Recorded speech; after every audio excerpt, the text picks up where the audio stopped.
I couldn't wait.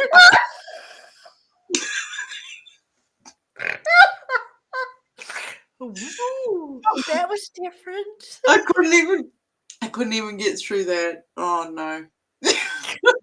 Push the button, Max. Yeah, exactly. So hello everybody, and kia ora, and welcome to another round of Roughshod Ramblings. This time it is Spontaneous Combustion. Yes. We just decided out of the blue we're just going to combust these topics.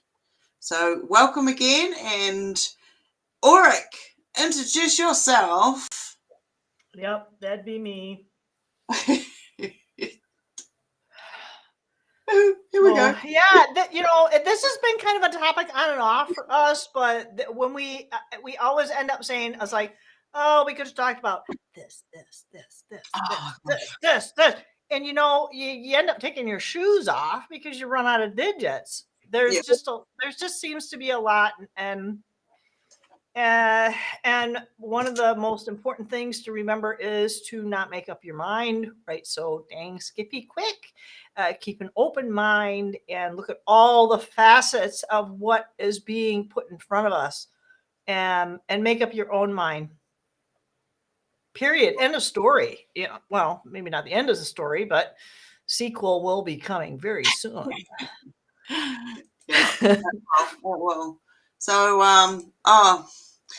last night, once we got off the show with Stephen from BJ Cast, gotta go check him out. We're gonna appear on a show again, and I just couldn't stop thinking about, okay, there's all these different speculations of what 3i Atlas is. I'm still hearing people out there saying AI Atlas. Yeah. And I have to think, three first. So I'm also looking at this as, is this the next Mandela that they're going to play out, in the future? Predictive programming. Yeah. So it's predictive programming when they're coming up with something that is being fostered. It's not accurate, but it's still being fostered. So if you think about the difference of what they are saying, but what they're pushing, and what they're pushing is this AI. What does that tell you that we're looking at? No matter whose angle, whoever's facet is pulling this through, what is it that we're looking at? Yeah, exactly. I mean, it's in the words, it's in the title. They've got to tell you exactly what's going on, and it's right there. And I sort of feel like this is it's kind of like you said, a big red herring. It's another red flag that's going on. Mm-hmm. I want to break it down. All the avenues. I think it's better that we, like you said, we look at this with an open mind, but not so open that your brains fall out. But allow yourself also, if you do get it wrong, like at the start, what is it? It's a space turd. As far as I'm concerned, it still is a space turd. But I'm hoping eventually the truth of what it is going to be revealed. I've looked at the warfare side of it, the psychological aspects, if they were different beings coming in, the psychological sides and effects it's having on us, not just, from the hearsay, the speculations, the videos that are coming out, what we're seeing. Our eyes are deceiving us right in front of us. I'm looking at this massive screen that's going on out there, and whatever we're seeing out there, there's air traffic, there's satellites, and this is another part of the topic. What are satellites? What are their true capabilities? You're not allowed to know that stuff. You don't have the dollars or the qualifications. But, come on, when you've got a whole lot surrounding this whole planet, and every country's doing it, so we've got space wars. So I'm looking forward to breaking this down. Yeah. So where do you want to start? I think we already basically have. Well, yeah, kind of springboarding from the idea of not making up your mind. It's also about not making assumptions about the things that you're being told, irrespective of what platform you're on. You know what I mean? I mean, that to me kind of makes a little bit more sense because we can still jump to conclusions and, well, if they're saying it's this, and then you kind of lay out a scenario in your own head, but that may or may not be what's going to play out. Yeah. So we have to kind of be careful with the information. And there's a lot of indoctrination as to what you described as what is a satellite. There are a lot of theories out there that they don't exist. There's a reason why that there are things that are put up and then come down. And there's this constant, the biggest purchaser of these weather balloons are, I believe, from the Never a Straight Answer group. Yeah. So they're the ones who are putting that stuff up there to check, and they're, oh, well, it's just to check the weather. And it's like, really? They're the one manipulating it. Yeah. They're part and parcel of that. That's their brother, cousin, uncle sort of thing. They know what's going on. They know what is going to be. And if they need something to happen, there's a lot of coordination, cooperation, and collusion Oh, is yeah. probably the biggest thing because it keeps it under wraps from the masses. So, and there are a lot of people outside of who are probably going to be seeing this when we shortly post it or are live with it that aren't even close to realizing the, and it's not French, it's flat out shit and shenanigans that's going Yeah. on. And yeah, they say what it is, but they aren't telling you the disclosure aspect of it. So it's like giving consent without informed consent, two different things. Yeah. So this is what we have to kind of grab by the gonads and make sure that we do our, it's a pain in the ass, but you got to do your own research. You got to figure it out for yourself, right? Yeah. Yeah. Sorry. So you did have a huge list. I do have a huge list. I basically want to start like, okay, let's look at it as a comet. Okay, let's look at the actions of a comet. Comet would be crashing into stuff. It wouldn't be slowing down. It wouldn't be speeding up. It would be burning out eventually. It may even take on a spin at some location. This is not acting like a rock flying through space with fire on it, okay? And if it was, looking at the speed of it, what blew up? What blew up to push it out through space like that? Then I go into, okay, if it's a ET ship, okay, off-worlders coming in, then I have to go into the psychological side of it. Okay, so I'm not looking at the actual ship just at this particular time, but the psychology behind it, knowing that they're coming into a space area where it's inhabited. Now, for all the conversations we've had with SSP and everybody else, and myself included, having experiences with different dimensional beings from different planets and dimensions, I have to look at why are they not making more contact? Why is there not more signals going on and information coming in? Like, we would be absolutely being hammered right now if we have a connection with any of these beings. From my personal experiences, I just have to think about them, and then I'm starting to have conversations with them. I can hear them. I know they're going to come in and have a full-on conversation. So if it happened to be them, and yes, I am asking them, what do you know about this thing that's, the space turd that's flying through space? And no answers yet. I just got to go with what I'm feeling, and I really feel like it's part of a bigger distraction. because there are so many things happening down here on planet Earth. Now, this is all to do with the psychological aspect. It's division, it's distraction, and you know, when you're over here constantly, I look at the technology that is available out there to mimic every one of our senses. So, and we are aware of the satellites and the projection off. We're also aware of the possibilities of living inside a dome. We're also aware of the chemical cocktails these planes spit out, creating a screen for the whole world. So when you slam all of that together, it's going to affect the senses. When we start seeing UFOs flying constantly above our heads, we start seeing, you know, battles taking place and this sort of thing.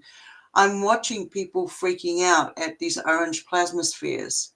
I'm looking at what we have seen regularly down here on planet Earth, Gaia. You know, these beings that I've encountered down here, I have not seen them or heard of them doing any ill will or harm to anybody.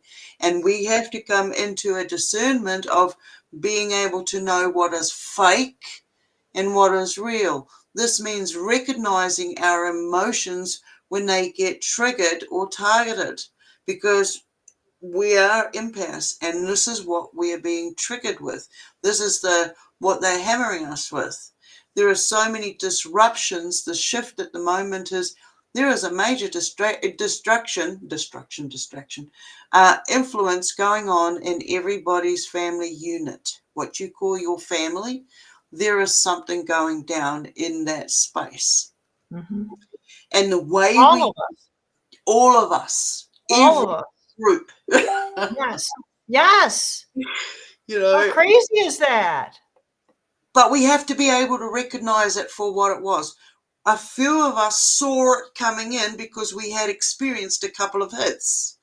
But then we're like, okay, we're a little bit more, you know, battle worthy now, battle ready.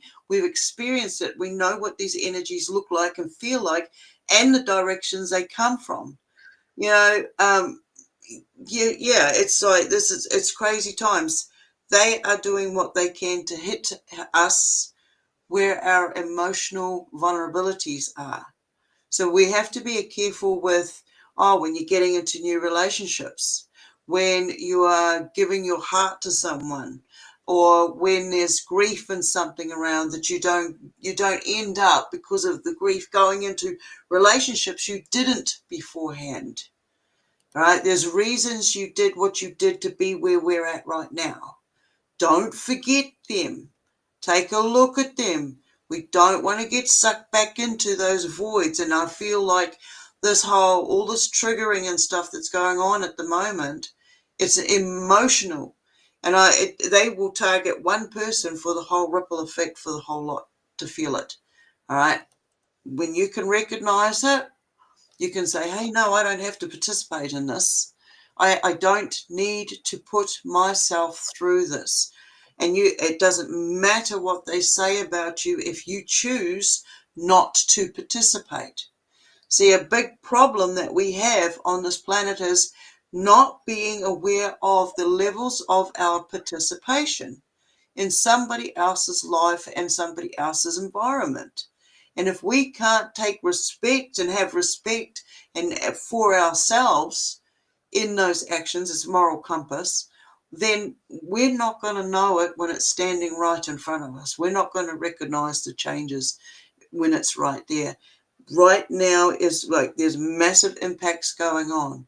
Stay calm. If you can stay calm, then the chemicals are not going to get all screwy up inside here, and you're going to think clearly, right? That is the goal, is to think clearly. Become that investigator. Look at everything that is showing itself, like the space turd. Okay, we are so creative with our energies that we're all thinking that it's going to be A, B, or C. That's what we're going to create. That's what we're going to create. And with the whole division aspect of it, we're all going to start seeing different things at different times. But this is the psychological aspect. They're aware of this. They know how to do these things to us. Because of our own personal divisions, we choose not to share the information that we see or experience. But when we start doing that, these other guys that have created all these scenarios and played along with it, whether they're puppets or whatever, they're starting to run. They're starting to show their true colors. They're getting out of Dodge. They're hiding. They're going underground. Have a look around you. See how many people are just suddenly gone, vanishing overnight. You know, how many shops are closing up overnight? Gone. Just like that. Well, a lot of the things that you're talking about as far as making these emotional decisions, I think that and then presenting some of these things that can be very triggering because it hits on a lot of unresolved maybe fears, lack of control, which is like big right now. But the thing is that I know that there was a Mercury, hi Jay. Mercury is going to be in retrograde November 9th. From what I understand, though, that we have been in the shadow for about 2 weeks prior to that date. Typically, I think people think of Mercury retrograde as something that is technologically based, which it is. So it can affect how many disruptions have we had. So it starts early. Now, the other aspect of it is it's not just the technology, it also affects communication. Oh, yes. So when I can attest to that, when somebody is sending me a message that I'm trying to connect to them, right? And I mentioned to Stone earlier, I said, hey, we were supposed to start earlier to kind of connect and figure things out. And I had somebody else who was trying to connect to me. I was like, I don't understand what's going on. We got disconnected like 3 times. So that is kind of part of it, but it's not necessarily the technology. It's also emotionally based. We're going to be pressed within our okay, so what does it say? Amplifies emotional intensity and the need for thoughtful conversations with close relationships. It's gonna you want to have these conversations, but the technology is gonna get in our way. So I guess the thing is, if you really want these connections, regardless of who or what it's with, you have to make the effort to make that happen, to see that happen. And I think we talked about last night, without judgment. You kind of just take things for what they are and kind of let it go. And this is going to last. It's going to last until like the end of November. But again, leaving this sort of intensity is going to have a shadow of another 2 weeks. Now, I don't know a lot about the astrological aspects and the energetic influences that these different creations have. I'll just kind of leave it at that because you can go in a whole bunch of tangent directions with that. But this is about, and it's great to do self work, but we also have to realize that we need to connect to other people that are important to us. Yeah. Stone fell off a couple of times. It's like, what the hey, man? And I could get, oh, this is so unprofessional. I'm not gonna connect with that wench anymore. You could really get seriously. I mean, Oh, yeah. I mean, that's not me. That's not my personality. That's just not my way, irrespective of whether there's a retrograde or not. That's just not part of my character. Yeah. You just can't say that it's going to be easy. Yeah, you can't. It's freaking not. It'll be great for us to be able to figure this all out. But it is going to amplify emotional intensity, and I don't think it has to be with close relationships. It's, you're not talking about somebody you're living with. It's going to be somebody at work. Yeah. Somebody you work with a lot. It's not necessarily you're close to them, but you work with them a lot. it's almost it's like we're being tested to see how we handle it, communication skills wise. It's like, okay, something is going to be communicating through me, but I need to be able to know what I'm capable of doing. Well, I pretty much know you can drop me in any kind of situation and I'm going to work something out. Because this is what we got to do. These are our abilities. So this is the thing, they're triggering us on all aspects. A lot of people's abilities are kicking in, because the whole, I was asked, what do I think the veil is? The veil is shifted. The shifting of the veil, for me happened when I changed my perception of what the veil was. It was just another layer trying to hold me back from me being who I can be, the best version of me. So that veil's gone. I don't need it. That's somebody else's concept. When we start taking responsibility for the participation that we have in it, what do you want from this? What are the superpowers you want? What are the beings you want to communicate with? If you can't communicate with your inner self, you can't communicate with those around you, and it's not easy.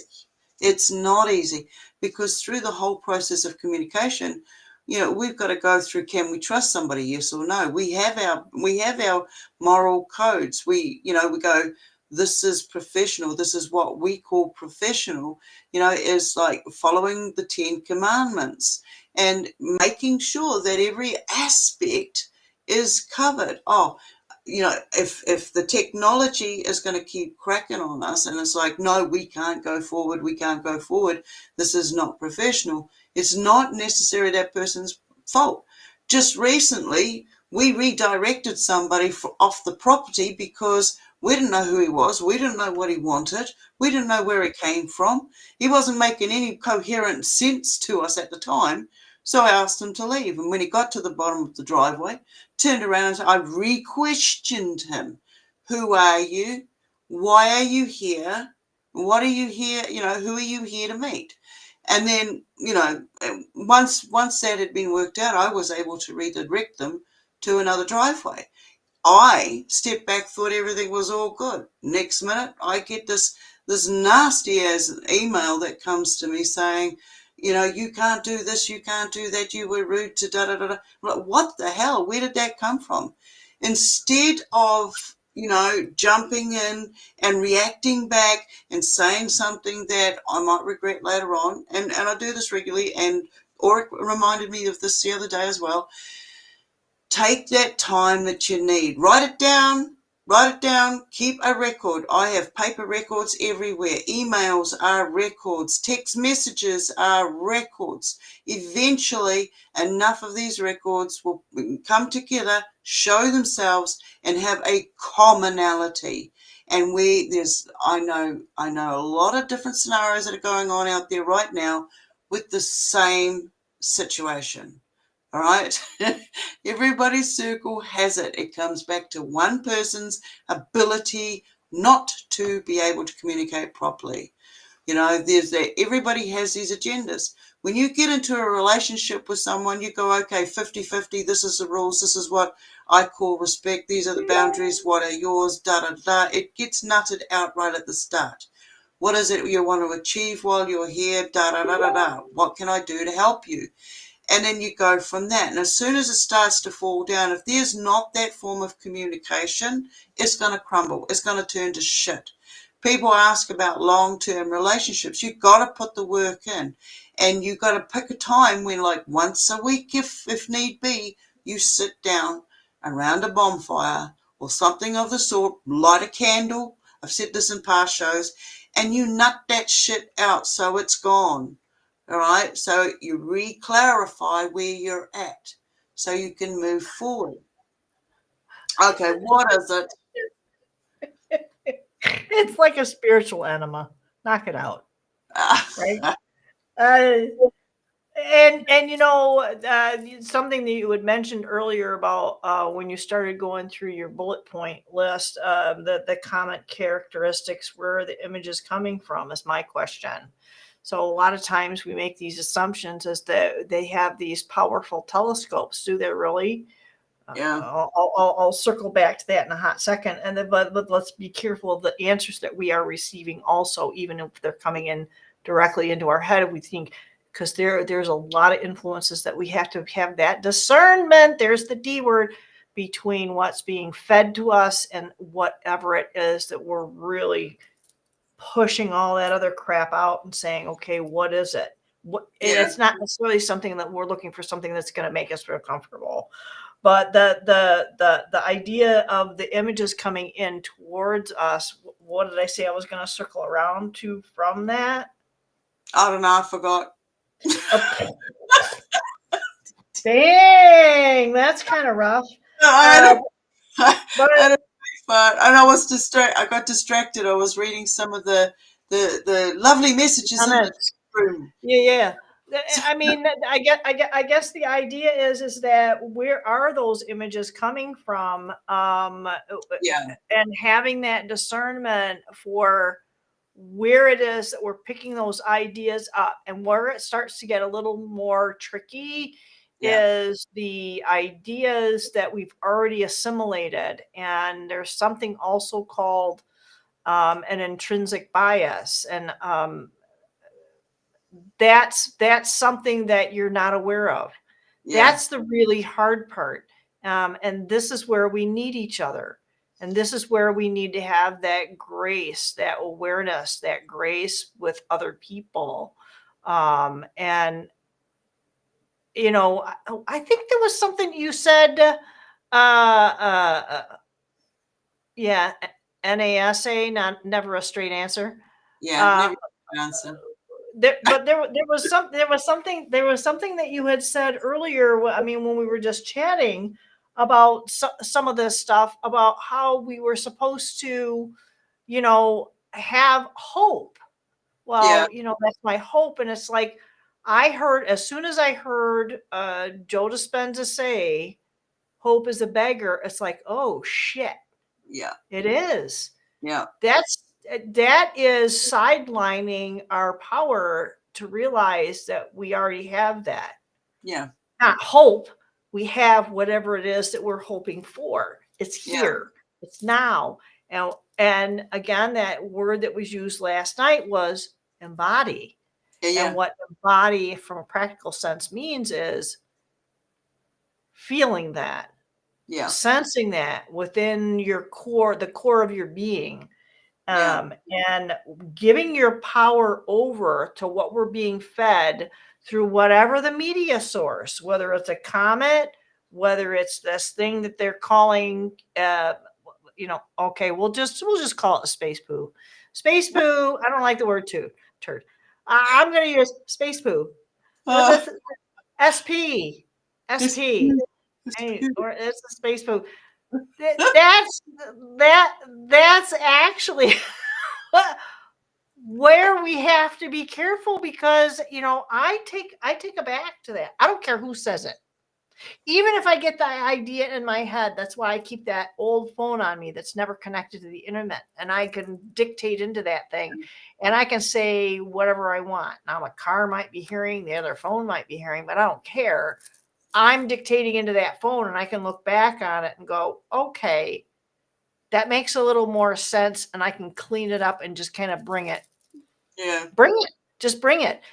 Well, I think that's important, and everybody kind of needs to have that within their own little niche of whatever they're going through, whether it's family, friends, work, neighbor, dog. I don't care who it is, who or what it is. Goat, in your case. Let's be careful with the goat, because it can be a really shitty situation, right? Fight me. Anyway, yes, don't get a goat. They're too adorable.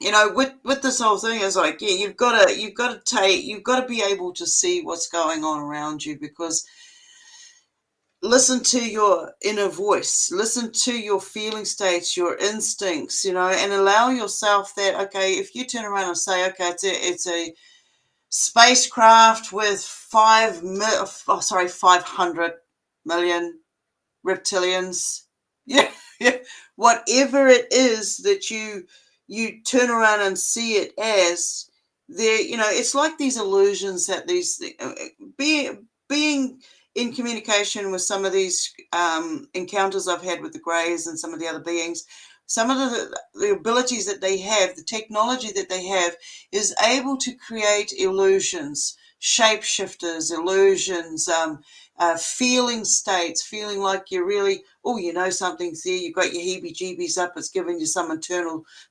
crampings going on, you're going through a, almost like a psychic attack of a panic attack. You're having a panic attack, but you don't know why because you can't see what's around you, but something's there. Your body's telling you something else. There's that is happening, and these are some of the senses we need to listen to. What else is around us? We're not alone. We haven't been alone forever. Now, with this thing parking up behind the sun, what's happening behind the sun?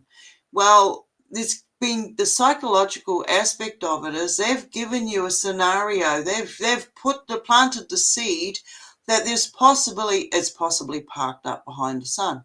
It's possibly slowed down. It's changed color. It's dropped out these ships that are going to come down here. They're sending them to Mars. They're sending them everywhere else.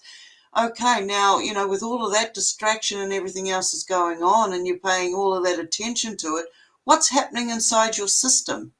What triggers are going on inside your system? How many people have been sort of plugged into the jungle juice? You all know what I mean there.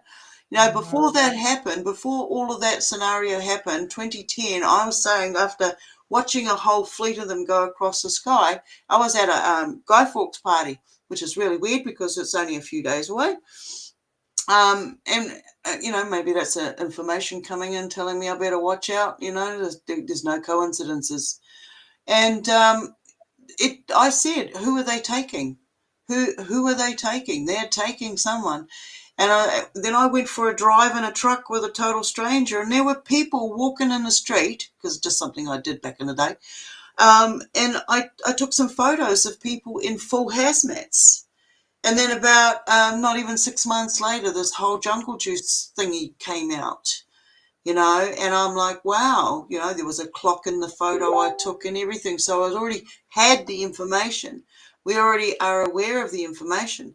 Now, if we're multidimensional, as I believe we are, and our dimensions can be hijacked, we can have information implanted in those areas, and go, oh, I can see the future. This is what's happening in my future. Now, where did that come from? How do I know this?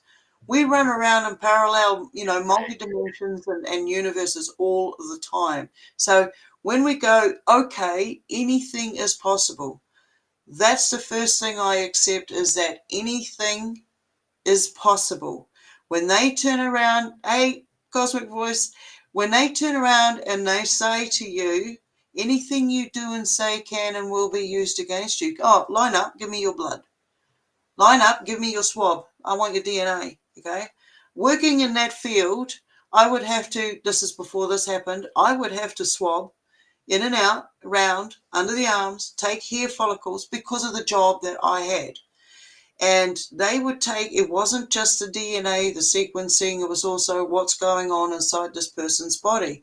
That was experimental. That all of that data was collected and went to a bigger computer that was able to turn around and say, well, this is how vulnerable the human species really is.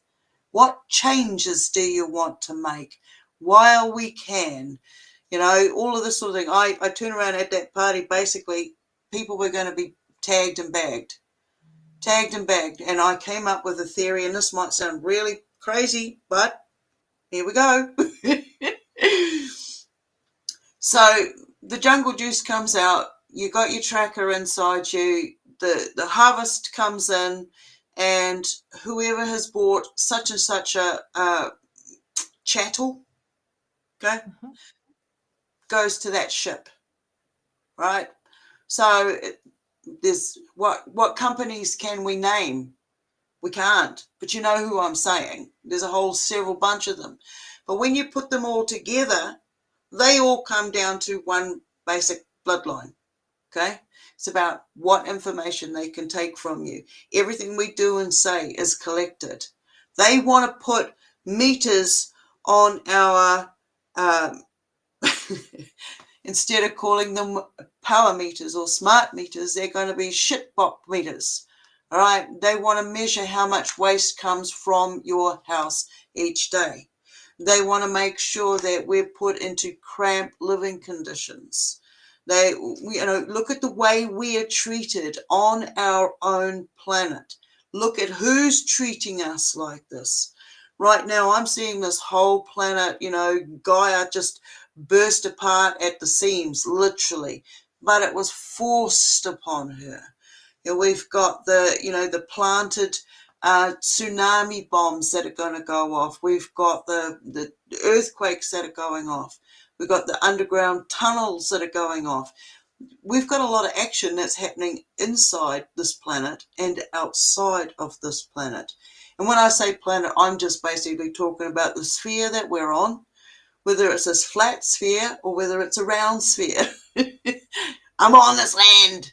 Or a Taurus. I mean, we're really, there's all kinds of scientific, and everybody's got their religion, and that's one of them, is that, whatever it is, people have justification for believing in what they believe in. So it's irrelevant.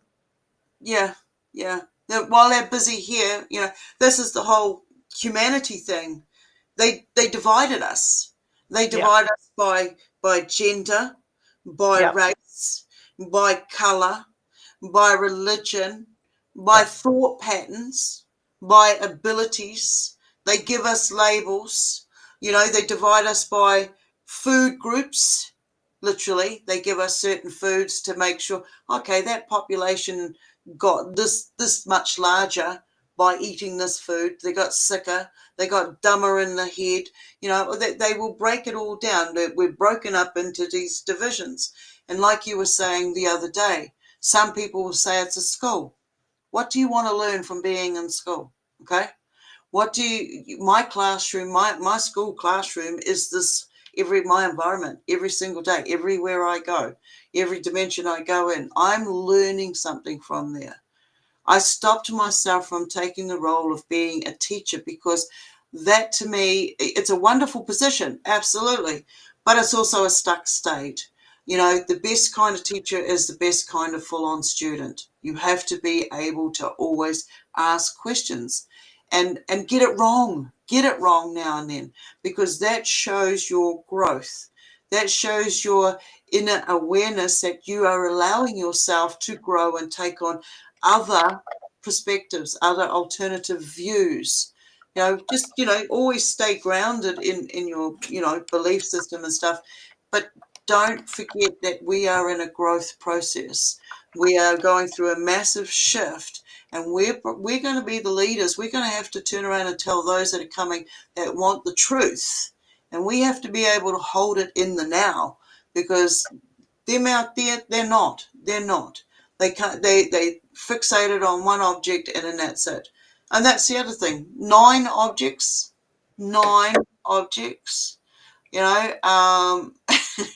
What's going to happen? Are they all just going to blow up and disappear?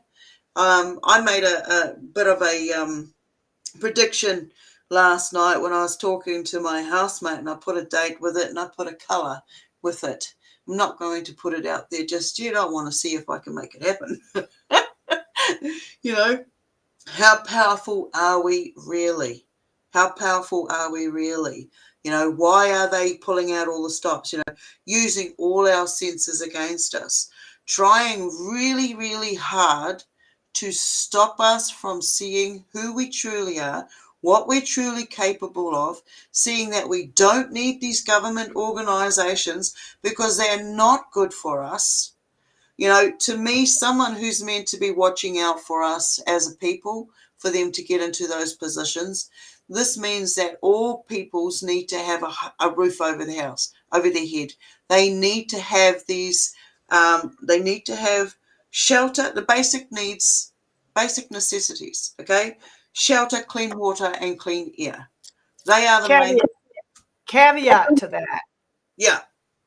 Caveat to that is Yeah, it is, mate. The difference between you and I and other people with their entitlements, and that's the official term through the government, Yeah, is there is entitlements. They don't have to lift a finger. They are entitled to those things you just described.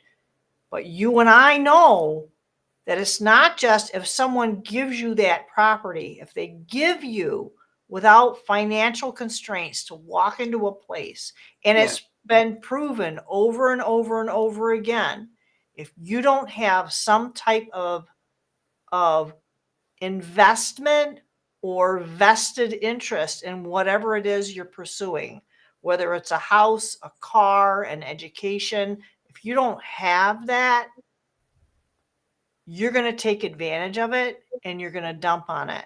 So yes, that's why a lot of times people will have that property for a period of time and it'll go sideways. It'll be in worse shape when they left it because yeah, they just took it for granted, yeah, because it's the literal term is an entitlement. yeah, So with that, yes, I agree 100% that yeah, we all deserve to have the means to be able to secure clothes on our back, yeah. food in our belly, a roof over our head, and not have those constraints and concerns, except for supporting one another Yeah. when trials and tribulations and troubles come. But if we are entitled to that and we're handed these things, that's the different than what I think that you're talking about. Yes, Oh, agree. We all deserve those things, see, but we have to work I'm for it. taking it back to the whole division thing. You know, Yes. we were fenced in, we were boxed in, we were put into little houses and stuff. And people think that's a form of freedom. They've got a roof over their head, they've got a fence around them, they've got food in their belly. The food is poisonous, the water is poisonous, the air that they breathe is poisonous. The house itself has, you know, eyes and ears and all sorts everywhere that's not good for us. There's nothing good about being boxed in a pen. When you look outside, you see on farms, they turn around and say there's not enough land for the population on this planet. That's a crock of shit. I'll say it straight up. What a load of rubbish. It's Yep. the governments and everybody else that are watering off and buying the rivers to build up these dams to later on turn around and cause catastrophic devastation. You know, whole towns get wiped out, whole populations get wiped out, and it's all for funding. There's all these different agendas. Their agendas work for them. They do not work for us. When we start seeing it, we start going, hey, no, look, you know, look at the landscape. Do you really want to live in an area that's going to have a landslide, you know, sinkholes, floods, fires, you know, Yep. and then you look at how these things are actually taking place and why they're taking place. Who is Yeah. responsible for these Right. weather warfares?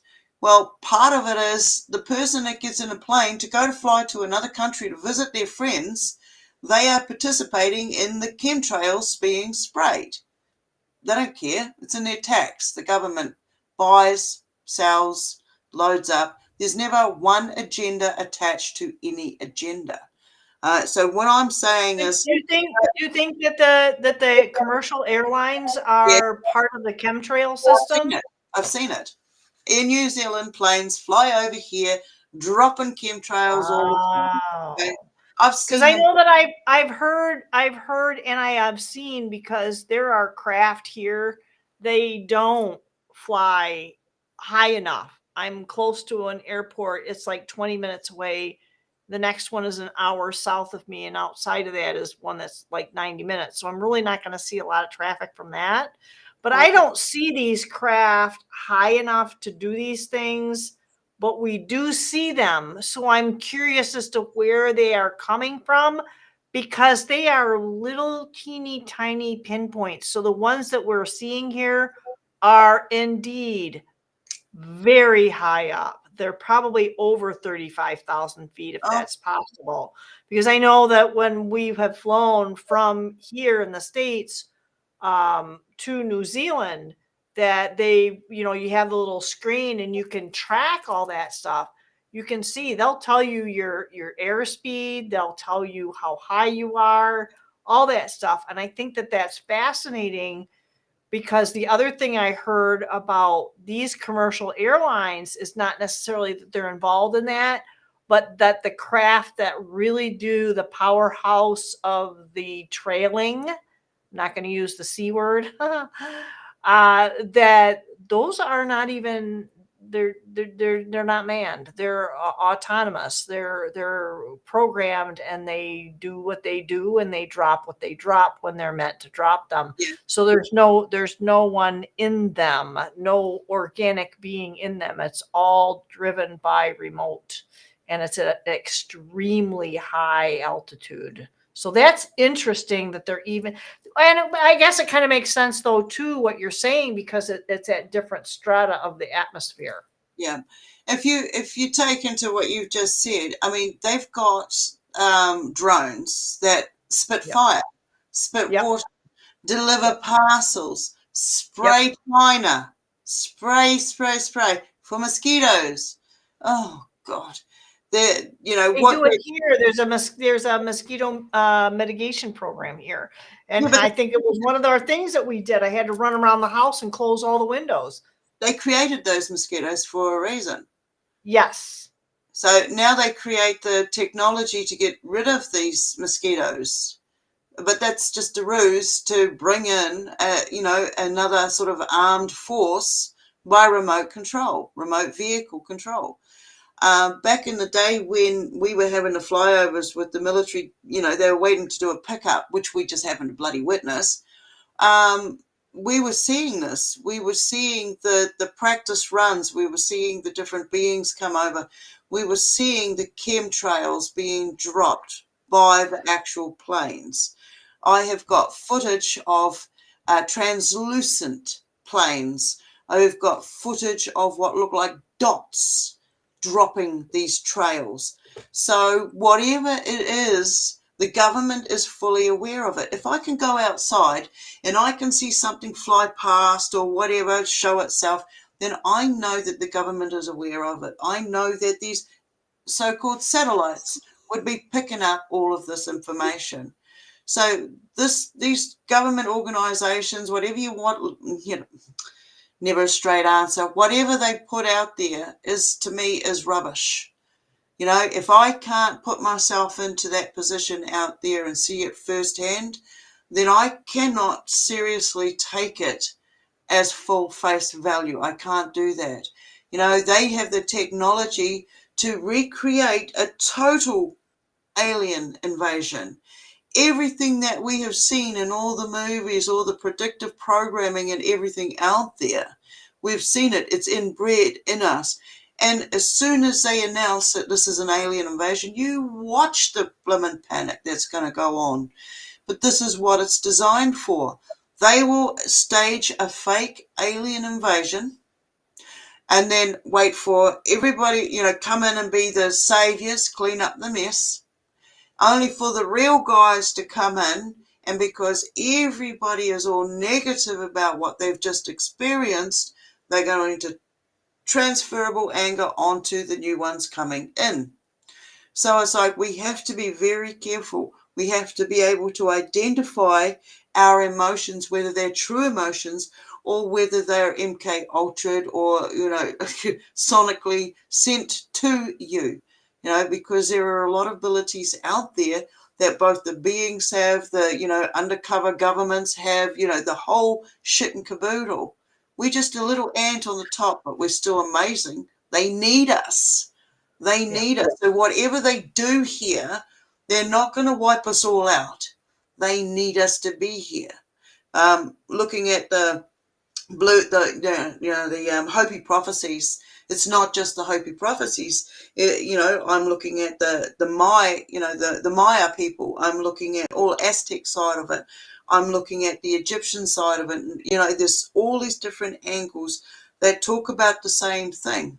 And when I step into my reincarnated lives and past lives and stuff like this, I look at the stages each time I've come back in. I've come from a time when there was a civilization, whether it's an Egyptian civilization, whether it's the height of the Persian, run empire, all of them have a little connection to us. We have a pull to Atlantis. We have a pull to the Titarian side of it.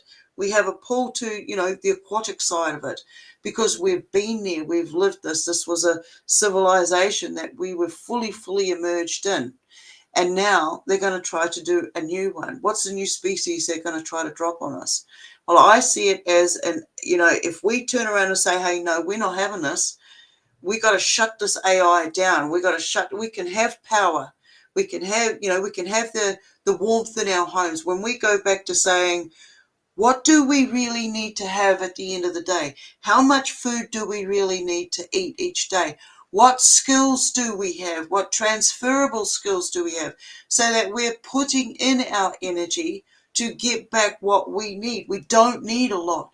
But if we all work together, there would be no homeless. There would be no poverty. Everybody would feel productive, because that's another big thing. It's a really nasty cycle. When you feel like you've got no way out and the government turns around and starts to support you, and then you get trapped in these cycles of behavior, living week to week, from paycheck to paycheck. It's not just those that are on some form of government, assistance. It's also those that are working, because it's the same repetitive pattern, same emotional behavior. You might think that you can go out and buy this house, but here now in New Zealand, a basic 3-bedroom house, you got to have $500,000 as a bloody deposit. I'm not joking.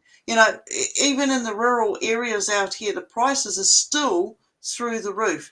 No general man going out there. I mean, I remember a time when one person, and I've seen memes as well, people putting it out there, when one person could earn enough money to feed his whole family and buy a house and have a batch and a car. Now you're lucky if you can have a car to even live in on the street. Okay. Yep. And to explain to those who don't know what a batch is, it's a summer house. It's a vacation house. It's someplace that you go. I mean, there's 5 of us, and myself and my siblings, and out of all of us, there is only one that has a batch. Yeah. One. And most people are working here until they can't work. Yeah. Not until retirement. Yeah. Because from my definition, retirement is doing what you want when you want. So if I'm doing what I want, and I have a full-time job, I'm technically, in my heart and mind, I'm retired. Yeah. So right now I'm retired in a way, because I'm doing what I want for the time being. Yeah. So if you keep that mindset, that kind of helps us get through what we need to get through. But you're right about the whole economic squeeze that we've had on us, but it's also about, again, what you said. What do we really need? What do we really need? And it doesn't mean we have to go back to primitive, because I think that's a mistake. That I think that's BS. Didn't we have a conversation about these Tartarian fireplaces, and they weren't really made for fire? Yeah. They were ultimately made for generating etheric nutrition and energy, and it wasn't anything to do with heat or cold. It had everything to do with sustaining life. And that's what these so-called churches were. They were made for harvesting the ether and health, and if someone got injured or sick, that's where they went and took them, and everybody, it was a community thing, and everybody healed everybody else. But I guess the stupid thing was that brought it to mind was that damn movie. Oh no, The Clones. Yeah, where Dan Aykroyd was about, and he had, you have to go watch the movie. I'm not going to repeat it.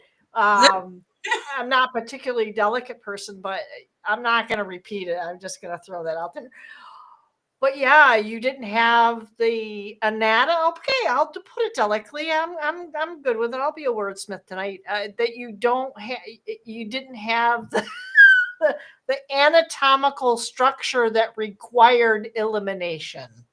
Yeah. So we were structured different. And I know that when I was a kid, always fascinated with anatomy and looking at those old encyclopedias with the clear film, and you could pull over all the different layers of what the human body looked like inside. And you saw that heart that was off to the left. Yeah. And Yeah. now they picture it in the center. Yeah. So now when I grew up, I was told it was in the center. Okay. That's where you did all the work. It was in the center. All right. And then when I got into the medical side of my life, I discovered where the organs were at. I got to see them in a body. Yep. You know, I actually got to see them inside our body. So and cadavers are rare. You don't get cadavers. They just do models, so you got to suck it up. Oh, well, where I was at the time, they did. I mean, we're going back like what 40 years, you know. Yeah. That was allowed back then, in the right, right job positions. But anyways, yeah, it's the whole they. If we look back at our ancestors, we are our ancestors. We retain the knowledge and the informations that they found out back then. We just got to tap into it. And so you just put yourself in another mindset. I know there's a few really good people in the chat room at the moment that know how to do this. You get yourself into that mindset and you clear those cobwebs. My meditation, my favorite type of meditation is when I mow the lawn. It's it's some days it's physically difficult, but I get out there and I push through. I push through the rain or whatever. And the other one is vacuuming and cleaning. I go into this cleaning mode, and I can have the whole house clean in like one evening. But it's the meditation. It's allowing yourself, if you're concentrating over here on one thing, you're allowing something else over here to take place. So if you're aware that that is happening while you're doing this, you can tap into that. One of the techniques that I was given for my healing through these off-world beings, multidimensional encounter, was to take it from a third-party aspect. Create yourself this window, two-way mirror. You can see through it, but they can't see you, not until you're ready for them to. Then you start going back through your childhood stuff. This is just as an example of what I did. I stepped back in and I looked at one ugly scenario after another, one at a time to deal with, because you can't deal with all of them. Boom, Jesus Christ, no. Excuse my French. You know what I'm saying? I'm sorry, I said it again. I know you hate that saying. Anyway, but it was like I got to reach points with my inner child that I wasn't able to reach with anybody who said they were working for my best interest. So when I was able to figure out what that child needed and wanted, I could tell the difference, because this is the thing about humanity, knowing the difference between a want, Gen Z group, and a need, we, the older group. Yeah, that's you, everybody in the chat room. We know what we need, and it's basic. We don't want a hell of a lot. We want a space where it's our energy. Okay, we can harness our energy. We know what it is that them out there are doing to this energy. We've been cutting them off for the past 20 years, and they have started showing themselves their true identities. Yeah. Anyway, getting back to the topic of the AI ship. If it is a ship. Oh, we even did like readings on this, and I know other people have, but there are also others that will post things out there and say, oh, such and such a group said this, and they'll show a computer generated image that is moving. It's not just the image, it's a little movie, and they'll believe that. We are so conditioned to believe that if you see it, you believe it thing, and you can't anymore, not with all the deep fake stuff. So we need to, again, we need to have that discernment that will bring us back to what is it that tells us. If you have deep enough programming, your intuition is not going to mean dookie. You're going to have to really challenge yourself, because I'm going to be the one to really question myself, and I hear it all the time. Trust your intuition, trust your intuition, trust your gut. And it's like, I do, but only to a certain degree, because there are so many corrupted influences energetically from friends and family. We all have to be careful what we share, so we can make that informed decision, if you will, within ourselves. And it's not right or wrong. Just because your decision or determination or is different than somebody else's doesn't mean it's wrong, doesn't mean it's right. But it could be right for you. And in the part you're playing for your own life. So I don't know, complicated way to put. It's like, suck it up, buttercup, and just take action.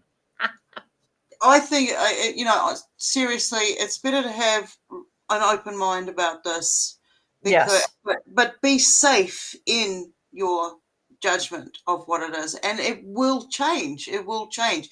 It'll either increase for the scenario that you're living in right now, or it will decrease and change. But because the energy is all directed that way, people, that's what's going to appear. People are not looking at what's going on right beneath their own feet. And that's the part that really scares me. They're not looking in their own backyards to see what's changing. Anybody's house got any new cracks in the walls? Has your lights been flickering in and out? Does your water taste a bit more funky than normal? Are you getting out, are you having allergic reactions to something around you in your environment? I know that winter is setting in on your guys' side of the rock. Yep, good way to put it. I'm a stone and I come from a bigger rock. I agree with you. I think we all are. Anyway. Okay. So then, with the Hopi prophecy, they speak about the red kachina and the blue kachina, and this turd has changed both colors. At one stage, at the moment, I believe it was red and it's going green, or it was blue as well. And I'm like, well, when you think about that, is that the space barrier that they're going through? Like when I do my auric fields, right, and I'm doing the dimensions, each dimension is connected to a different chakra, right? And these chakras are represented by the density, which equals the color. So when I'm seeing, it's not just the chemical compounds that are being, shown out there, but it's also what are the lenses that are being used down here to actually reflect the colors that are being displayed to us. So when I'm looking at that, how can those colors be the same as the colors that we have on Earth? That tells me they're more man-made. That's like, the colors that I've seen when I've been gone into these different dimensions and stuff are way more vibrant. And anyway, getting back on track, when this space turd flies through these different frequency fields, it's changed a color. All right, the color that's coming from it is different. Now, is it because they're going through this spatial, dimensions, or is it because of what it's apparently expelling? How is it that this technology that they've got is able to actually decipher the chemical compounds of what's coming out, and yet the population on this planet will look up and go, oh, look at that pretty color in the sky, and not realize it's a sky oil slick. It's a chemical cocktail, and it's the reflection from the sun. So you're seeing, and it's like the same thing is in my head about the colors that are coming out of this. Are we seeing, when you look at the prophecy, it says how fast it's going. And that connects me to what we're seeing out there now. So when we look at all of the different prophecies and stories and tales and myths and legends about who's come and who's gone and we're living in that time again. They're doing it again, and it happens right before a reset. Right? This is when, buildings fall because of the weather. With the weather warfares. They turn around and say it's the weather, it's not the warfare. But the weather's being controlled and directed and amplified, and it's being controlled. Oh, yes, the weather's being controlled. And that Stone said that's kind of serendipitous in a sort of kind of odd way, because there's been ways of us to take control of a lot of that. And about the weather warfare, there is a way for us to take control of that. And I know that with Augie and I have talked, and he's mentioned it several times in his mastermind group about how they were able to help, but it takes a collective. Yeah. They were able to help people with that. However, again, it is a collective thing. And if we dwell too much on what we perceive as hopeless and helpless, we are screwed. We have to take things by the gonads. Yeah. We have to make sure that we realize the power. And you mentioned that earlier. We have given our power away, and we have to realize who we are. Yeah. And once we do that, we write our own script. Yeah. We write our own freaking script. I don't care who you are, where you're at, what your circumstances are. You don't like your freaking story? You're the author of it. Rewrite it. Yeah. It's like with the whatever it is, the space turd that's out there and the direction that everybody's looking at over, there, it is. It's like they are rewriting all the events that are always happened in our books right in front of us right now. So I'm looking at the 40-day flood. I'm looking at the 3 days of darkness. I'm looking at all the different types of plagues that have come in, the different creatures that have been washed up on the shores right before these massive earth changes happen.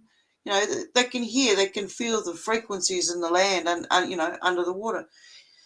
We're no different. We're no different. We feel it up here. Every time one of us is taken, we feel an aspect of it. When we take away all of these distractions and everything else, we come back to a migrational type of species. Do no harm to others. We make sure we look after each other. We might not be able to stay with that person for too long, but we can help them while we're there. We share our knowledge. We move on. We find a food over here or a seed over here. It might grow in this area. When they turned around and started putting fences up, that's when they started dividing us. There was another species here to do that. So I'm now looking at the whole migration thing. This whole, I totally understand why people are being pushed out of other countries, the whole migrational thing. We've got it going on here too. And the requirements for immigration into the country, they could devastate any family. If you don't have the money or the means to come into a country and reestablish, our country here is not even our own anymore. They're selling off every kind of shares.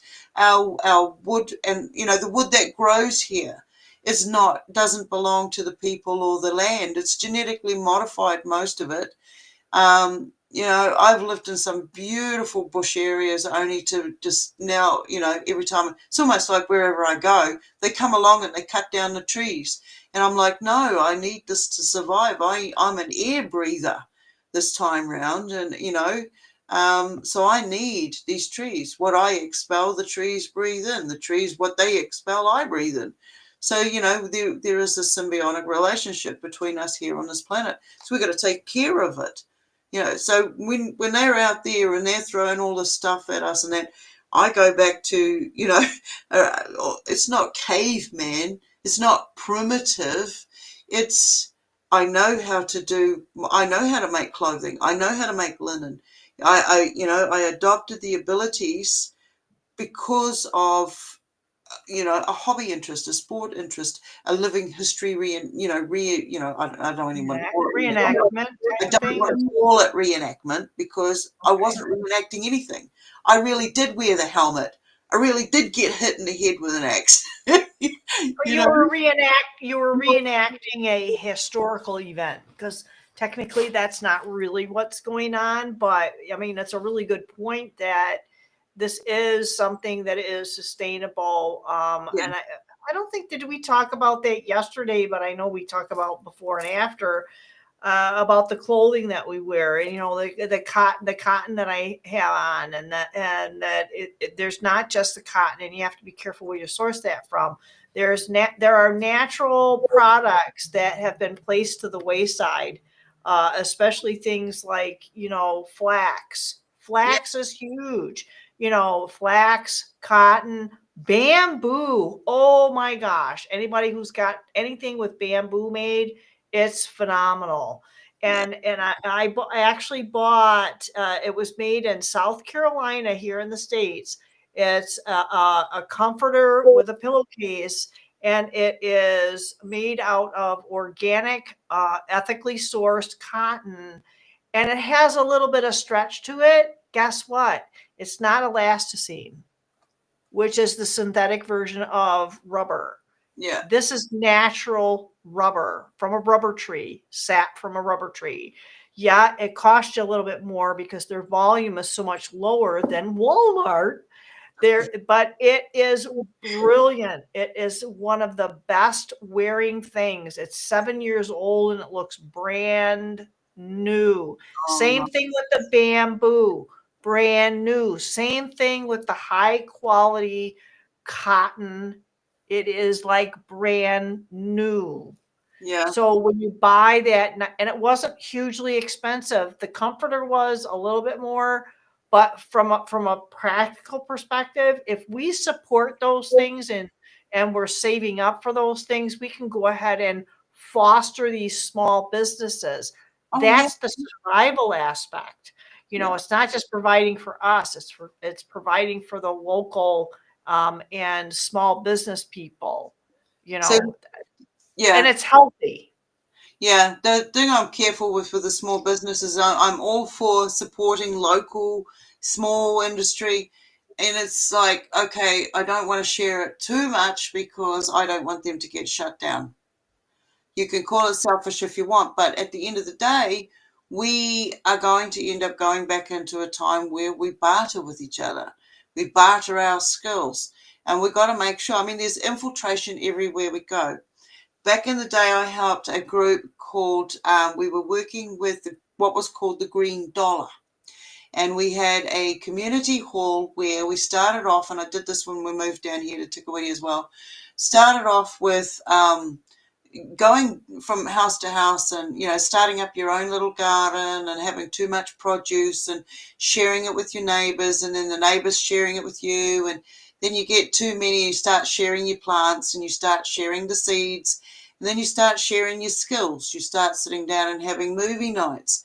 And then you start getting together more than one day a week. And before you know it, you have a community who are getting together regularly, and they are growing. They're growing their little networks. They're going into schools. They're teaching. They do it with a level of respect and consideration and everything that goes along with it. When when you've had too much effect on a community, when the council comes in and says, you have to pay for this now, you can't do this for free, we don't want you here. So it's like, once we went from all of those, we started opening up a soup kitchen. It's known as a soup kitchen, but it's for anybody who wants a feed, needs a feed. And then we started seeing that there were a lot of people who didn't have food. Now we've got organisations throughout New Zealand and hats off to them, you know, for the work the mahi that they're doing. You know, they're going around and they're getting the food donations from big shop organisations that have too much to throw out, a dented can here or something there, and then they're giving them to the older generations, the kamatuas, because they don't get enough subsidy for their aged pension. You know, Yep. and there's so much of this going on here, and it concerns me when our government here, pathetic as it is, and happy to say it to his face too, because it's not just him, it's all those that came before him continually doing the same harm and injury to the people. If we are to go under the whole straw man identity, then these guys are not taking the accurate care that they are meant to of the wards of state. We are all under the wards of state if you have a birth regis, all right? If you have a birth registration certificate, you are owned by someone. You are chattel. So, you know, and these governments use what it is, where it comes from. They use it against us over and over again. We should be able to go into a supermarket or wherever and get the supplies that we need.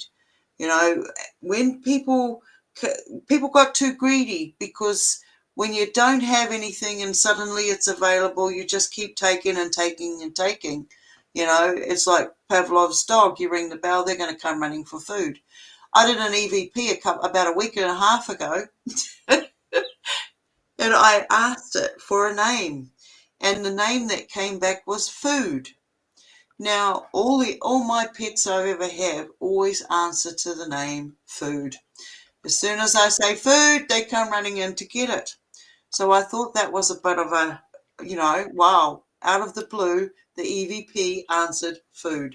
So, you know, going back into it, food should be free. Food should be, we should be growing our gardens. I know it's not easy to, but when you work out exactly how much food you eat in a week, and then you can divide that. I mean, how many toilet rolls do you need for a whole year? You know, how many do you use in a week? And then how many people are in your family using them as well? So when you can actually calculate this, you know, the surplus of what you need, the supply of what you need, and the surplus that you may need if others come into your fray. It's about stepping up and taking care of yourself, and not harvesting or you know, totally draining this land. The government organisations have come in, they've moved the food supplies. If we go back 20 years ago, I can remember that the Chinese government were going into Korea, and they were confiscating the grains, the rice from the stores. And then the same thing happened in India. So they would go in and take a really massive harvest. There was a lot more going on then as well. I mean, there was a lot of refugee camps that people didn't even understand about that existed. So But I'll look. I think Cosmic Voice has a really good point that as far as these distractions, that why would NASA and mainstream bring the 3-eye atlas into public attention? And it is a distraction. It is 100% distraction. It is because people are falling for the BS. People are falling for it. It's doing what it was intended to do. It's got, and Stone and I know for sure 100%, because we have a lot of conversations between before and after, and it's like some of them are relatively incoherent, but that's okay. But I think the idea is that, you know, yes, there is definitely a distraction, and it is not necessarily. And here's the interesting thing that I think we brought up last night, between us two, is that it's not necessarily even the discussion about what this is. It's about which facet of this thing it is that you're looking at. Yeah. Are you paying attention to? Are you paying attention to all of it, portion of it, or are we meant to kind of make sure our periphery is still available so we're able to see Yeah. what else it is? Because if they tell you, look up, I'm not kidding you. I'm going to be I'm going to like this.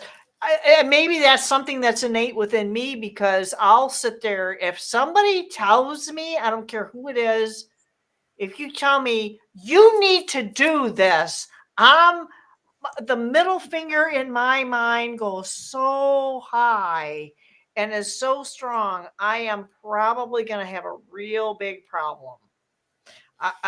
There is definitely something within me that says I need to question what you just did, because it was vehement. And even those people that will tell me you need to do this, as soon as you say certain words and in certain places and in certain tones, there's something now that many of us, and there's that discernment again, need to be able to pick up on and say, what is really behind that? And it's not just the words and the tones. We have to start looking at the little micro expressions, everything. We need to look at everything to make sure that we're catching every nuance of what's being fed to us. And it's up to us to say, I'll pass, I'm on a diet from that BS, or I'll consider it, or I'll put it on the shelf for maybe later. I'll put it in the mental pantry and save it for later, because it doesn't necessarily mean it's useless. It could come in to be handy later, right? Yeah. See, with the whole psychological side of it, it's like, oh geez, they're trying to get it out of my head again. They're trying to get in there. Wait on. I wrote it down.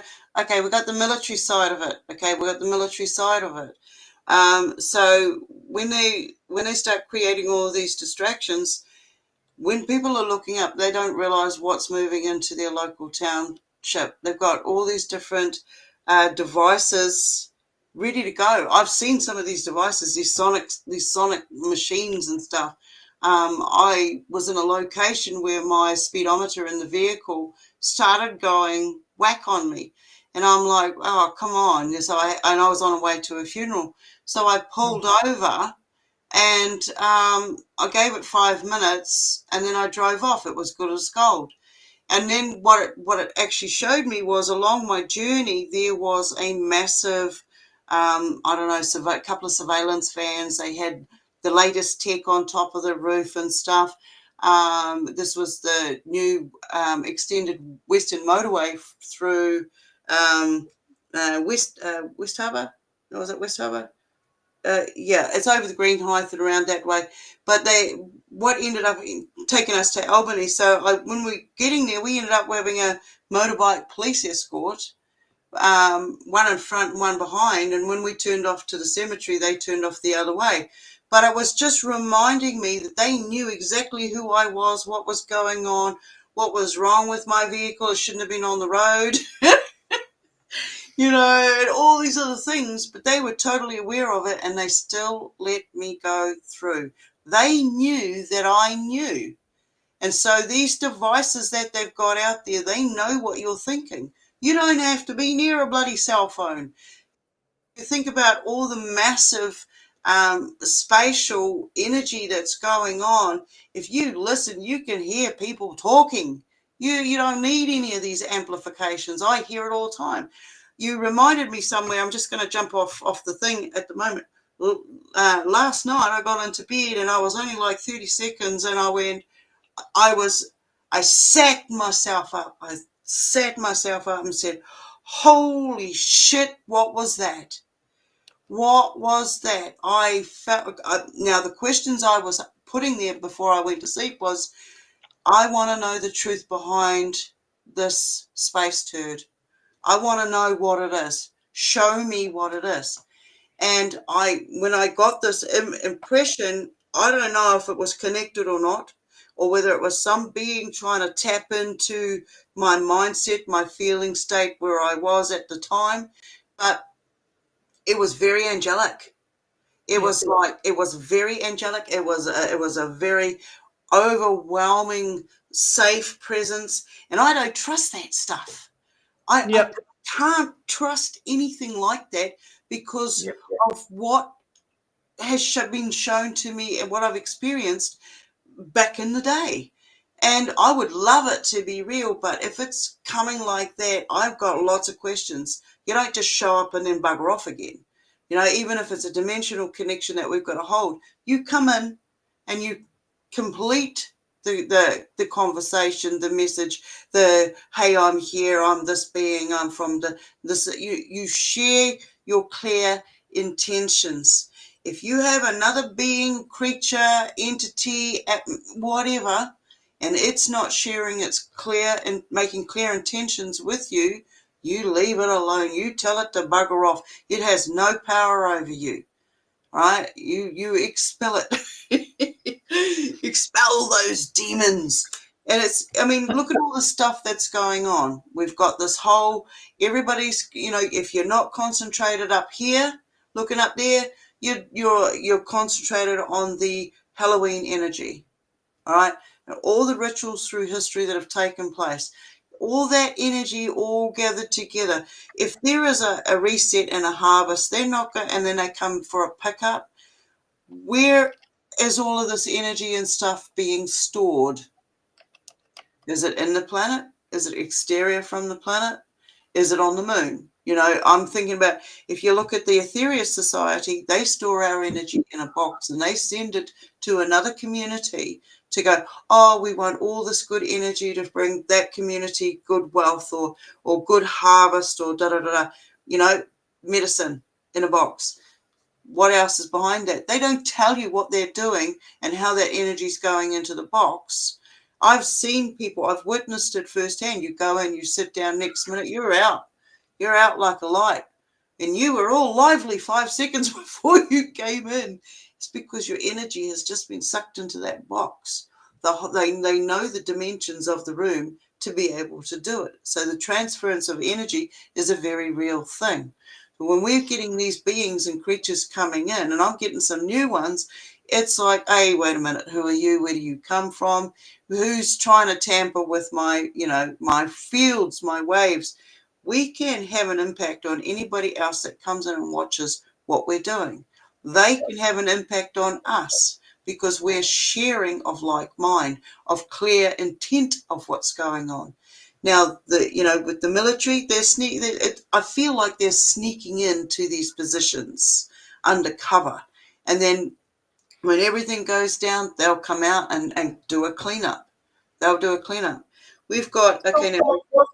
Before you move on to the military aspect, you were talking about this aspect of collecting this energetic, the energies into these vessels, into an inorganic. I'm gonna I don't want to say sterilize it, but I'm going to conceptualize it a little bit. Whether it's a box or some other sort of inorganic vessel.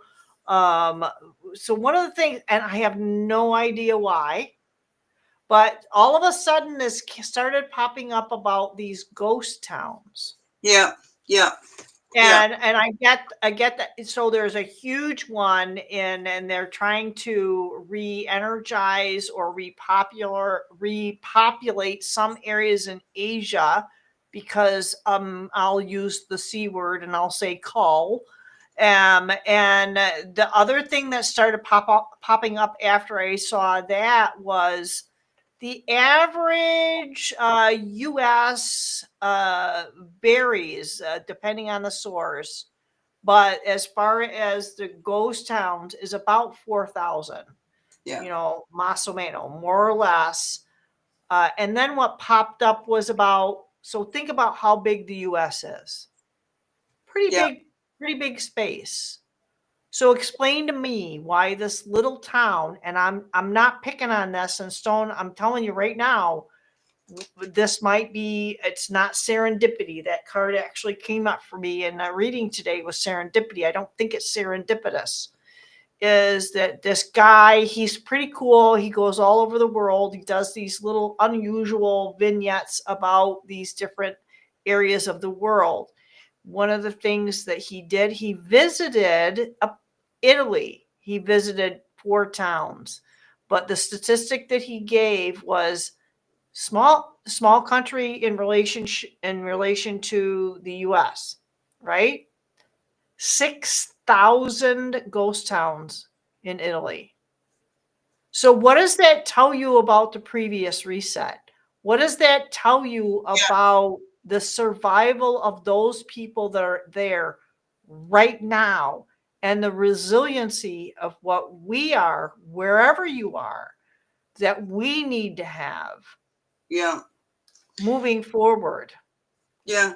Well, ask yourself, what was it that moved that whole entire village out in the first place? Earthquakes, and it's interesting because each one of these stories for these little places that they talked about were pretty much the same story, but they were not at the same Yep. time. So that's why I say I really feel like whatever's going on now is going to Escalate. it's going to have this ripple, and it's going to come in waves. It's not going to happen all at once. No. It's not going to happen all at once. It didn't happen all at once back in the 1800s. That's when my parents came over. There were village purges back in those days in Europe. I don't look at. I'm fair complected. I'm blue eyed. My grandparents were not. Yeah. So they were purged from that area and came here. So it's almost like this it's not social, but it really is like a geographical purge where they shift people from different areas of the space that we're in to accomplish whatever goal that they have set to do. Yeah. And the manipulation has to stop. I mean, ultimately that's it. And that's the part of the so-called awakening, this expansion. It's not an ascension. This is an expansion. And it's not that things are getting more spaced up. Things are getting filled up within us. Yeah. Not about density. It's about expansion. Yeah. It's about and knowledge, comprehension, and utilization between those is going to equate to wisdom. Yeah. Yeah. Oh, there's this huge shift, absolutely huge shift. I mean, I look at all the places, I know what you're talking about. I've watched some of these shows where people have gone around investigating these totally, what are they called? Desolate cities, communities, ghost towns.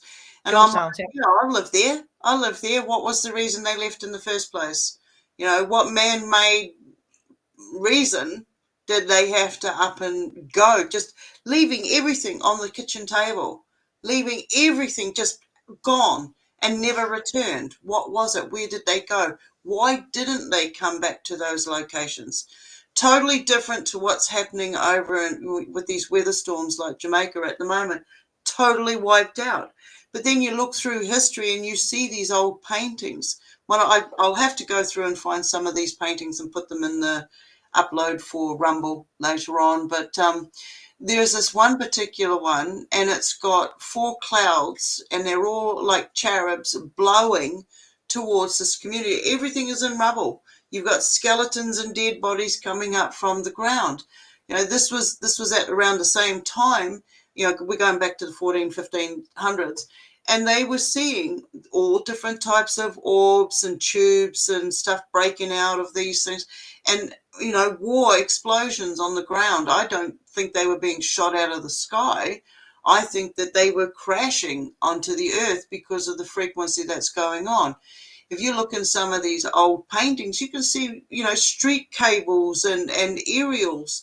We might see them and perceive them as something totally different to what they are today because we have, so-called advanced technology from what they had back then. And then, like, when I go and look at the buildings and see the fine decorative art that goes on, that has to be 3D printed. Yeah, and that's a great point because my son is an artist. One of my kids is an artist, and I said, "Oh my gosh, that's a beautiful. That looks like one of those marble paintings where you can see the image of the woman through the veil." And he had it. It was just amazing. It looked exactly like a photograph of one of those statues. Oh, wow. And he didn't do AI. He did it all by hand. So one of the interesting things is that how is it that they have these amazing ornate architectures and artworks around the world, predominantly they're not like they're barren here in the States or New Zealand or anywhere else. They're there. There are just fewer of them, maybe, or here they're kind of spaced out a little bit. But there in Europe, it's prolific with the amount. And even in places like Turkey and India, we don't see any of that stuff. It's flabbergasting what's out there. Yeah. Absolutely flabbergasting. And it's just like you said, the fire we talked about earlier, fireplaces weren't fireplaces. Yeah. Fire. Yeah. Hearths. They were energetic, etheric gathering healing centers. I live in a work in an area that is considered what's called Old Town in my area, and there is a church across the street from us. Across from that is the courthouse, which is oddly enough the same type of structure that is part of this Tartarian thing, where there's the cupola and blah blah blah. And then there's another church behind that. And then there's a church around the corner. Church? How many churches? How many people live here? Yeah. And then you go across the river. What do you see there? The most amazing, ornate water treatment center. It is stunning. I've taken many pictures of it. Was it originally created as a water treatment center? I'm sure they've bastardized it into that, but what it was, God only knows. It was part of that etheric system. Yeah. And they all have the same format. They have these different buildings. They have that courthouse. They have that cupola or well, and then they'll have this really ornate, extensive building, and they'll have water around it.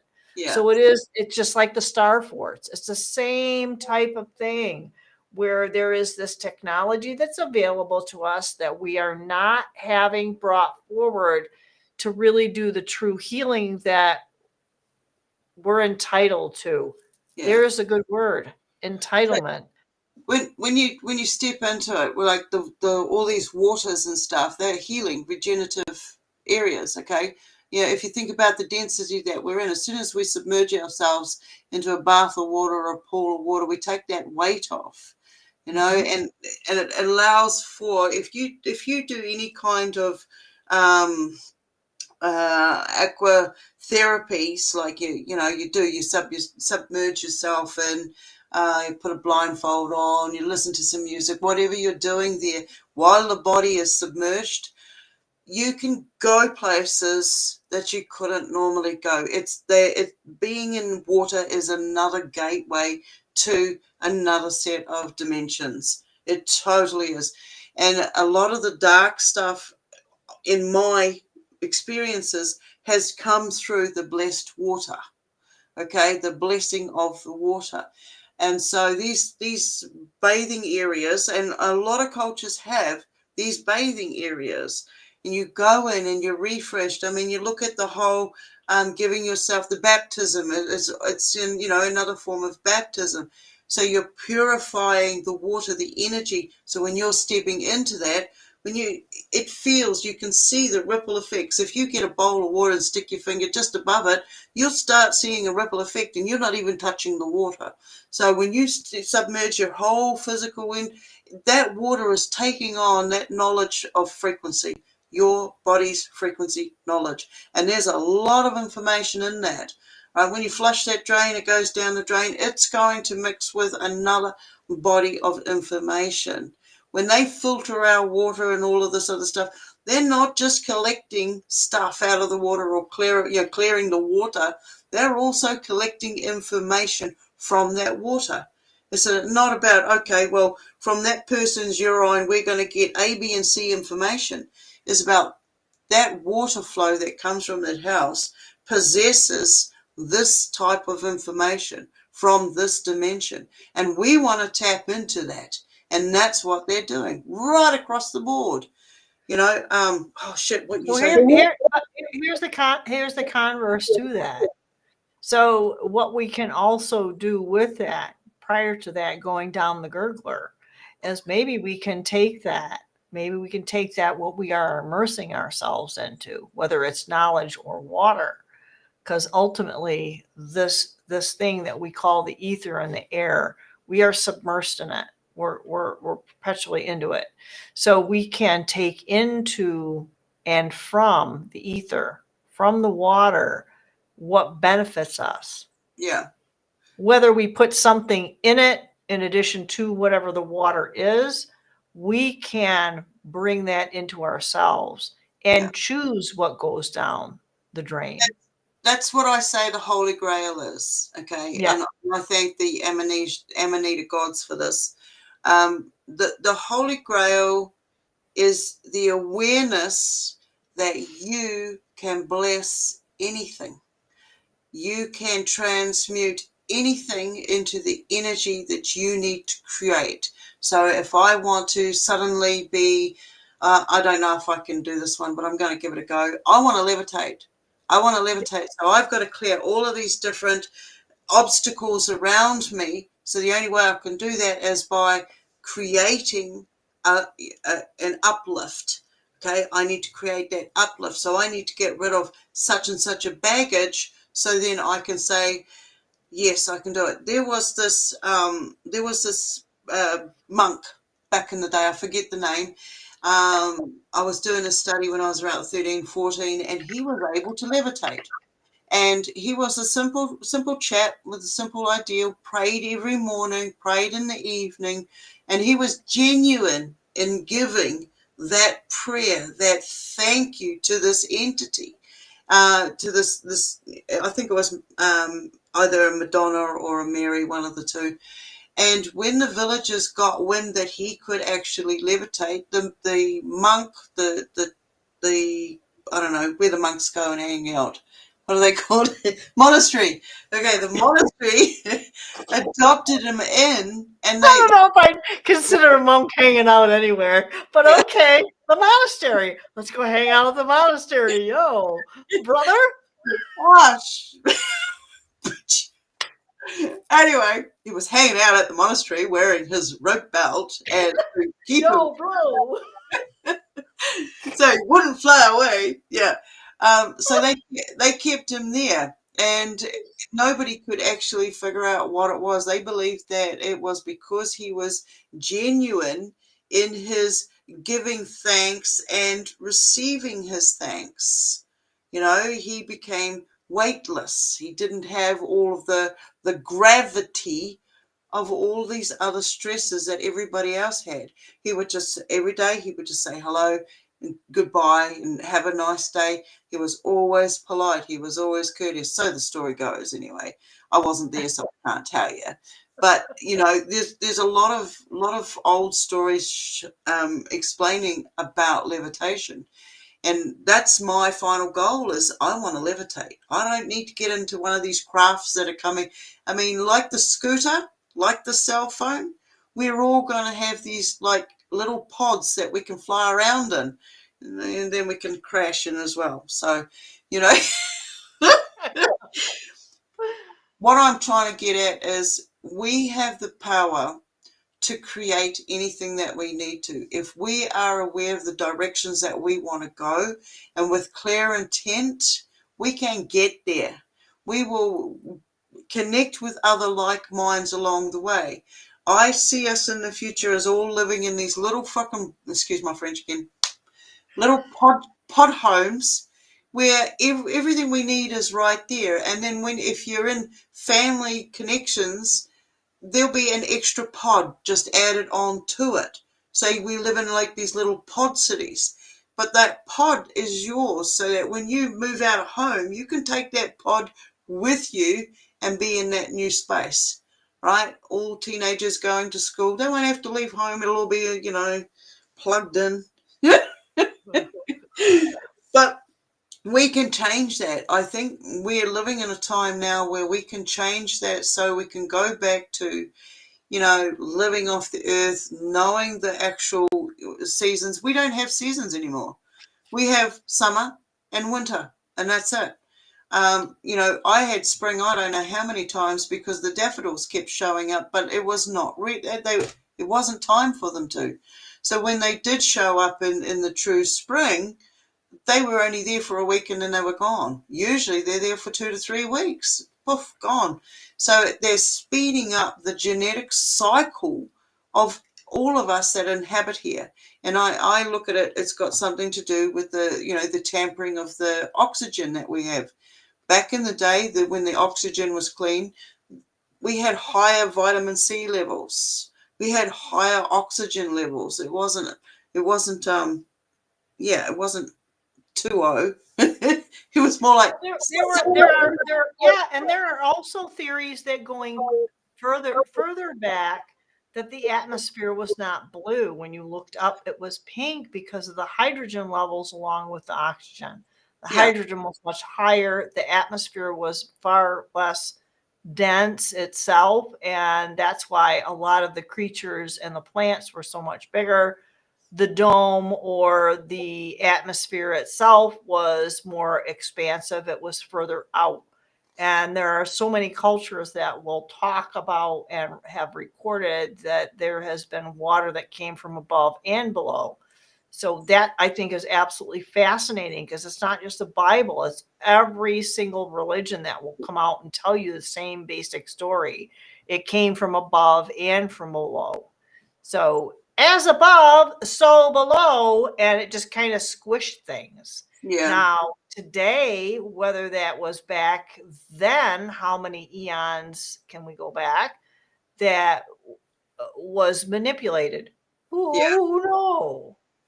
Who yeah, knows?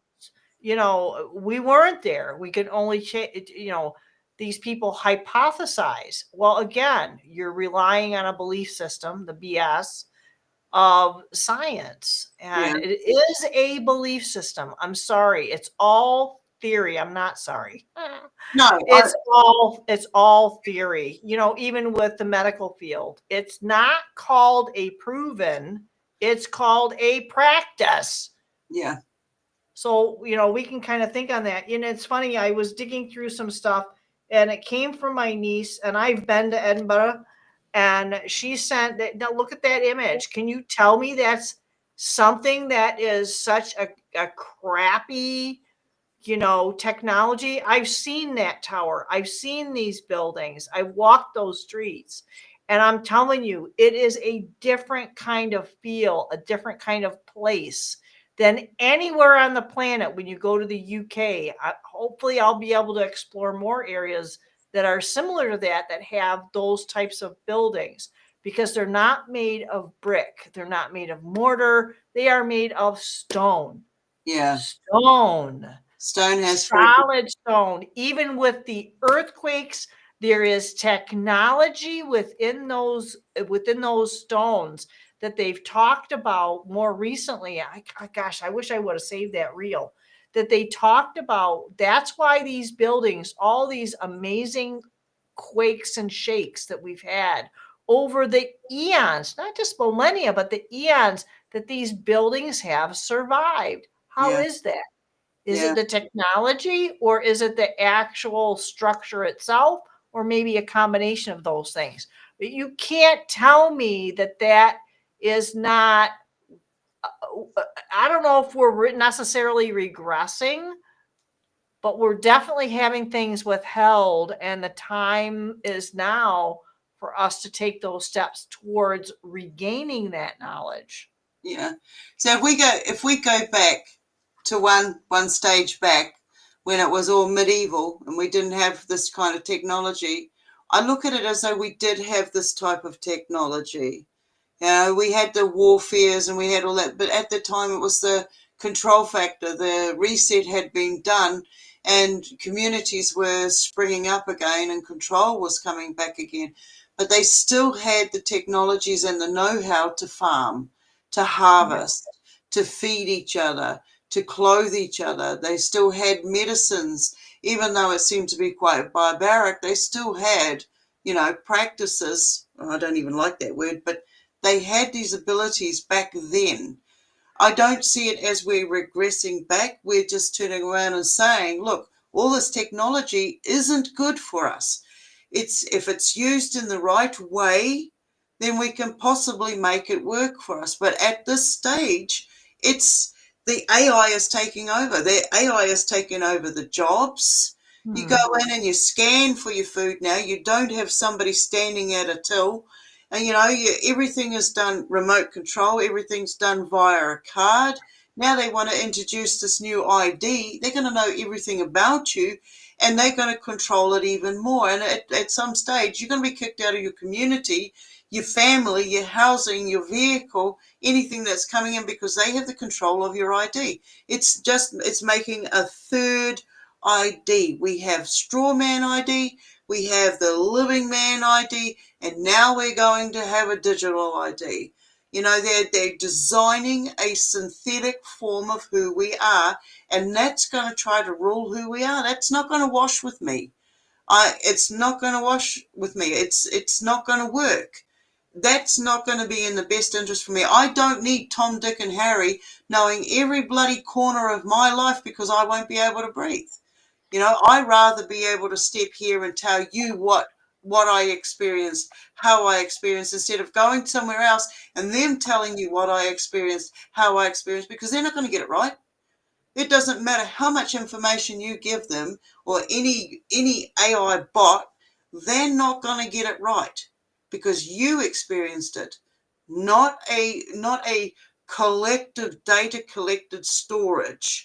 We're going to turn this around by just putting in a few keywords to that AI, and it's going to come crashing down. It's going to come crashing down. Okay, sorry, go on, show us your picture. I mean, we're going back to that era. We're going back to the barter system. So it's not going to look the same. And I think the other thing too is like what you were talking about, the whole, and I know it's kind of crude and people have some weird kind of sensitivity to it, but let's face it, they didn't have crappers. They can make up any kind of story about John Crapper the King and how it was all kind of a thing and whatever. Those fireplaces were not fireplaces. They were etheric energy harvesters that fed the people, and they didn't have to eat. Yeah. Hello. Yeah, I know what you're saying. They didn't have to eat. Why would they need a poop-a-doodle-doo tube if they didn't have to eat? There was no waste, and even if they did, nothing was wasted. So the biology changed, the chemistries changed, the energetic aspects of all of who and what we are changed. And guess what? We have that ability to reconstruct, reclaim, and reconfigure for where we are now to make that additional aspect of what we need to be successful and free ourselves. Yeah. And I think essentially we're going to figure out who we are. Well, absolutely. I mean, we're doing that right now. We're figuring out who we are right now. I mean, we're looking at the distractions. Who's creating these distractions? Where are the distractions? Well, one, I'm in a house, I'm in a fence, I'm eating food that's not right for me, blah, blah, blah, blah. It's like, it doesn't matter. I can do the most healthiest things for myself, but the distraction is they've already come in and they've already done everything to the plant, the vegetable. When you go to a supermarket or something and you buy something in a box or a container, it's already been processed. Okay. To me, processed is pro-death. There's no livingness, no goodness in it, in anything that's processed.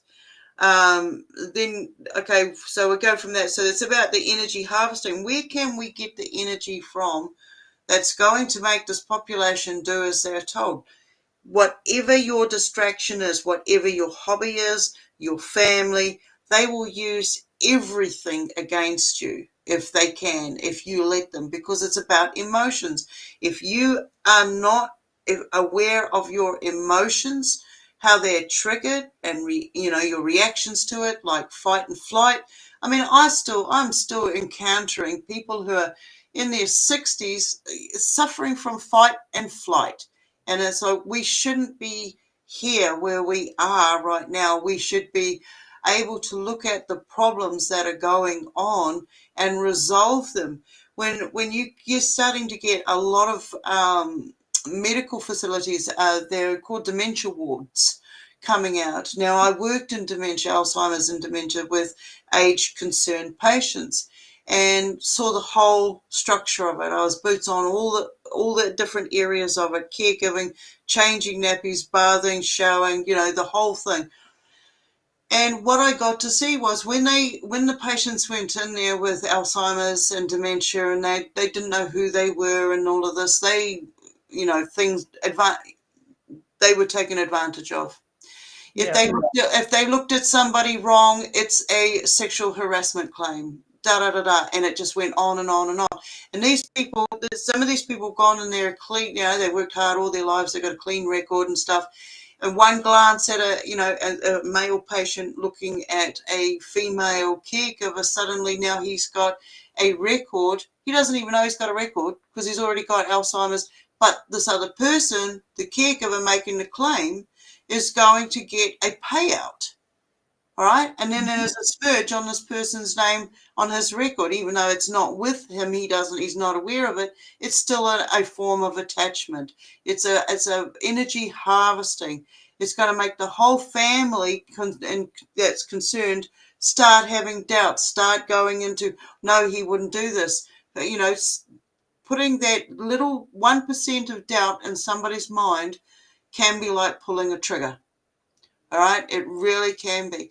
So being able to say, hey, look, that's not right what you're doing there, speaking up, but being able to speak up with compassion to begin with, and then making sure you put your foot in the ground and say, hey, look, what you're doing is not right.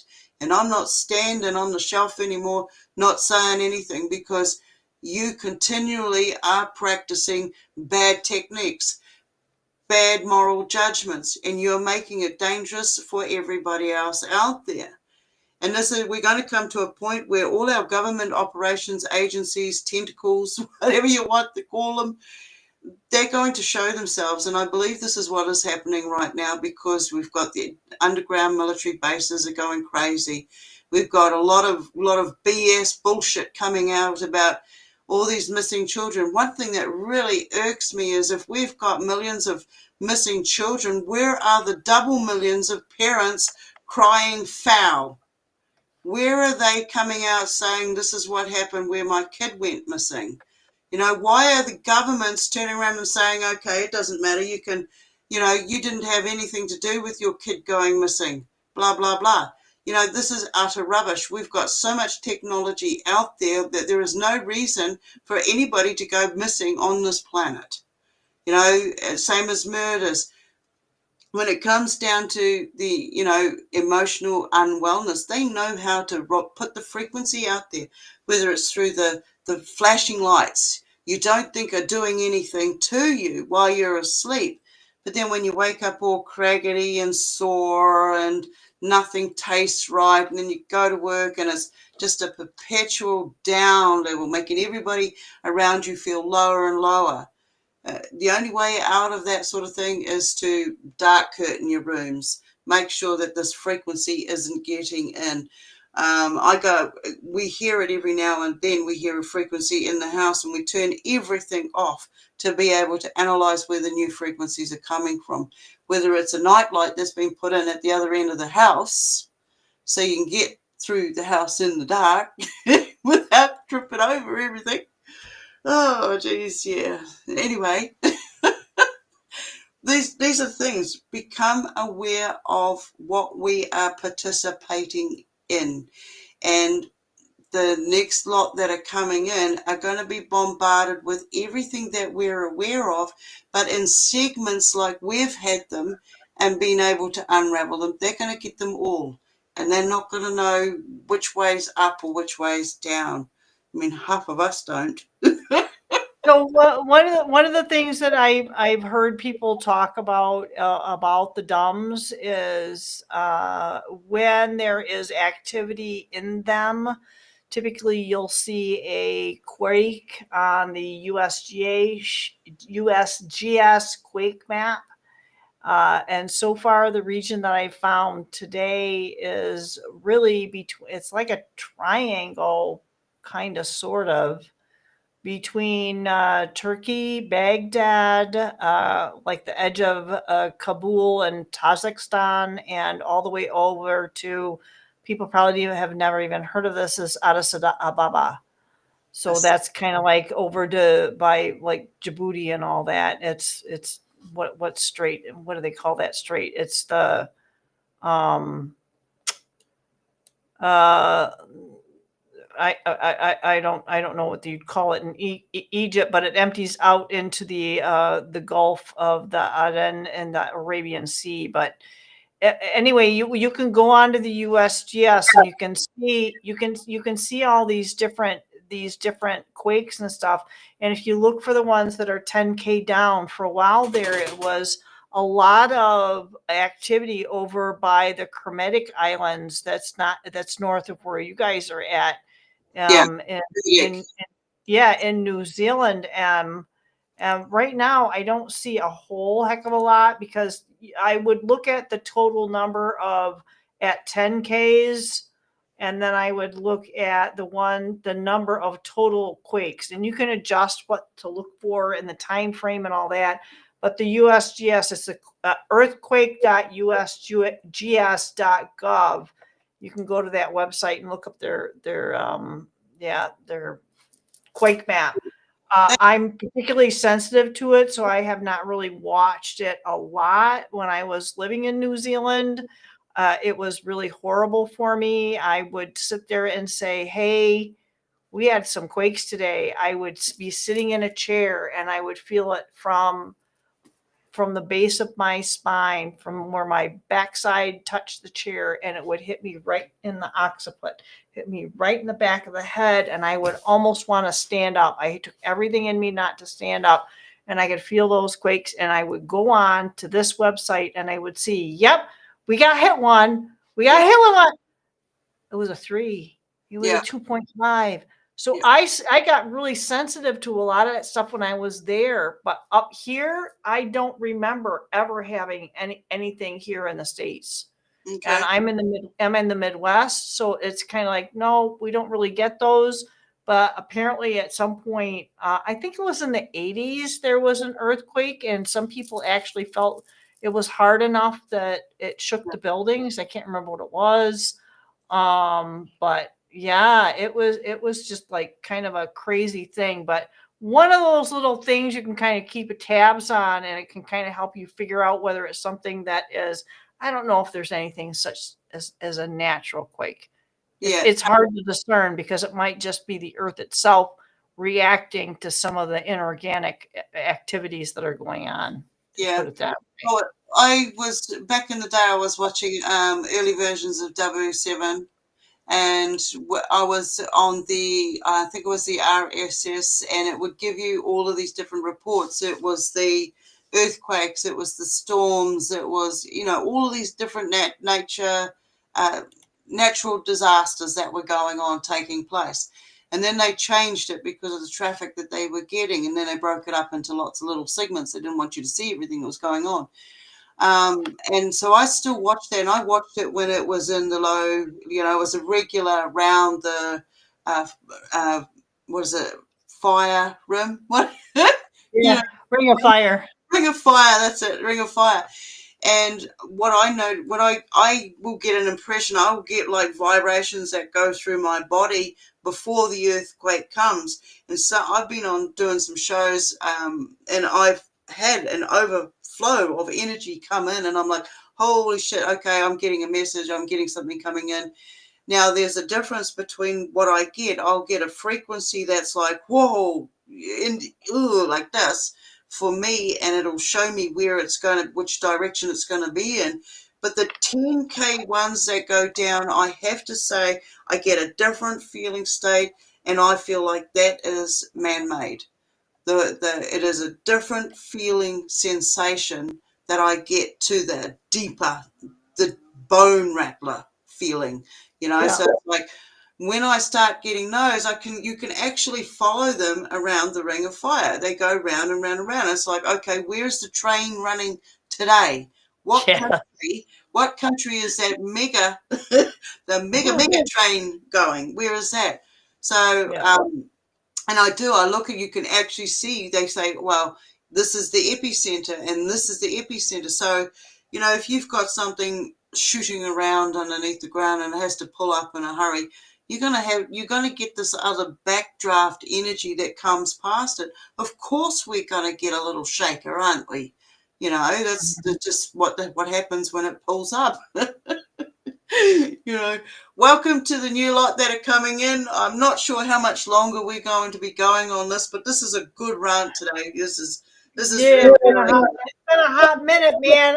I think that we might have to do whatever works out for us. Because Stone and I are going to be even not geographically, but from a time perspective, we're going to be 18 hours ahead as of tomorrow here with the next 4 hours, 3 hours. We're going to have our time change, and you guys already did yours, so it's going to be 18 hours instead of 17.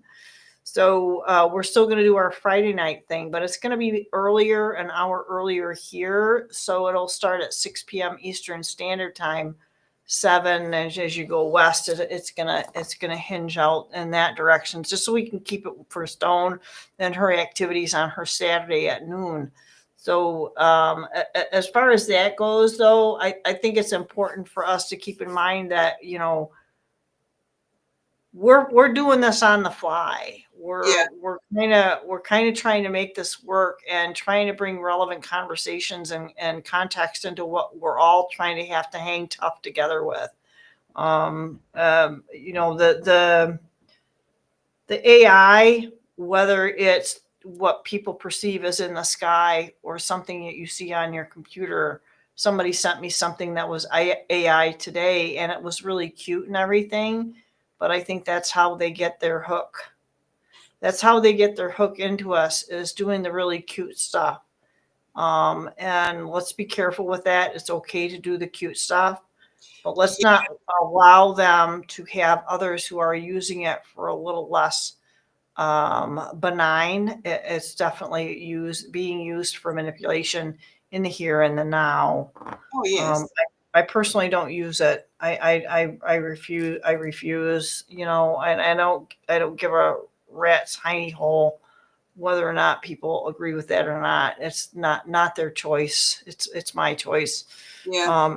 You do whatever floats your etheric boat. But yeah, we're doing this on the fly. I don't know. We've talked about doing stuff just like for the whole freaking weekend, but it's up to Stone, because I'm available Friday evenings for me, and then Saturday and Sundays, and then for Stone it's obviously that following day. But that's all I got, man. I'm just trying to make things work. We got to get this. We got to get everybody talking, and we got to create this community. I think it's important. The community is really, really important, because we got a butt ton of topics that we could talk about. Oh, we got to nut it out. We got to nut it out. I would like everybody in the chat room one day to just come on here, join in on a live round table, and we go through one topic if we can try to stay on topic. Yeah, and the thing though too is talking about you don't have to be a big name. You don't have to be somebody who's popular. I think everybody has something relevant to put out into the ether that's beneficial. So for us to be able to do that for anybody and everybody, it's like, I think Stone, one time you did the whole I do that human encounters thing, and you did, that was like spur of the moment. I think that was the impetus. That was what started that whole thing. You're going, hey, I had this happen to me. It's like, ooh, that's really cool. So we just kind of did a recording, and I threw it out there. It was really, really good. It was like a weird thing. I don't remember. Did I pull cards on that? I can't even tell you what it was.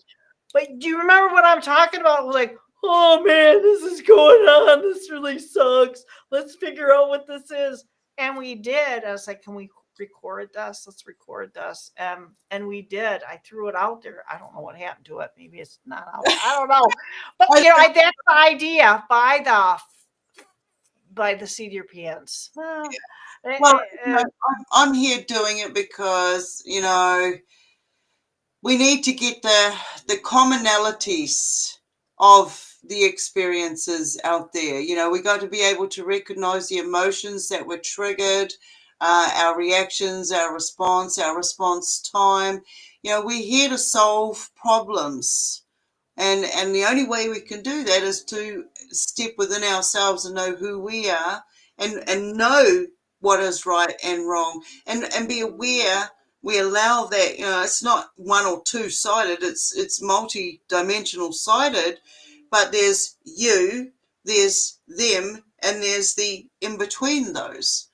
For everything that we're doing here, there's many dimensions that are being affected by what we're doing.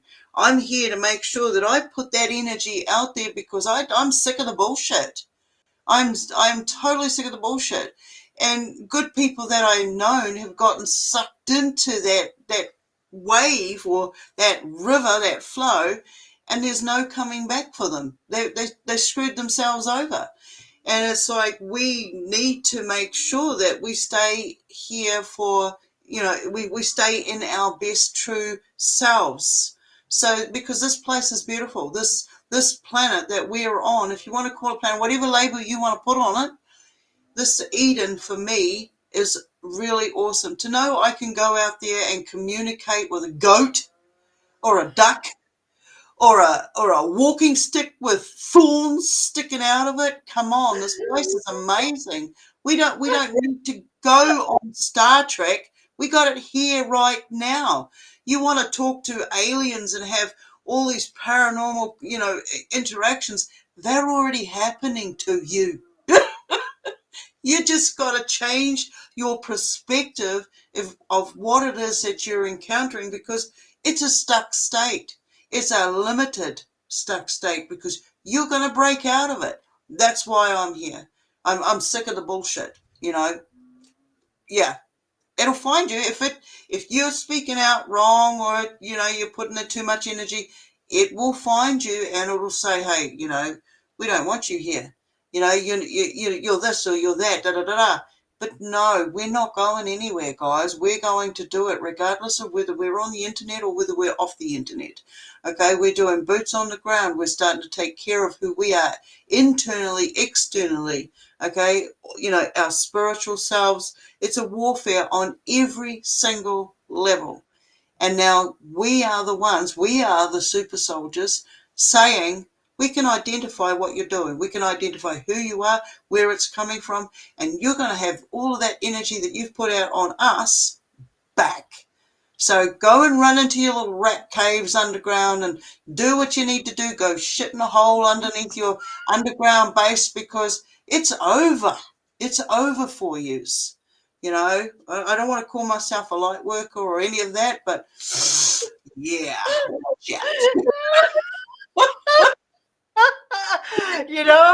I was really tempted. I might do some tomorrow, a little light work in the dark, as I would call it. So hey, there is a saying, if you are anybody who's played Assassin's Creed, that we work in the shadow to reveal the light. Seriously, we work in the shadow to reveal. So they kind of slink around and you have this hidey stuff that you do. But that's kind of this. It made me laugh because, yep, that's pretty much the whole philosophy. That's the whole idea of doing whatever you need to do and embracing whatever it is that you are to do something that's positive for where we're going. Yeah, absolutely. And I was sounds like a commercial. I hope not. No. I never even got through the first level of Assassin's Creed because I can't jump. Okay. Oh. I can't. No, just give me Skyrim. Love it. I probably my favorite out of all of them is the Ezio trilogy. just the funnest ever because he could do. But then along came Odyssey, and he did that whole kick thing, and you could just kick somebody off the cliff. It's like, oh, you could sneak up on them and go.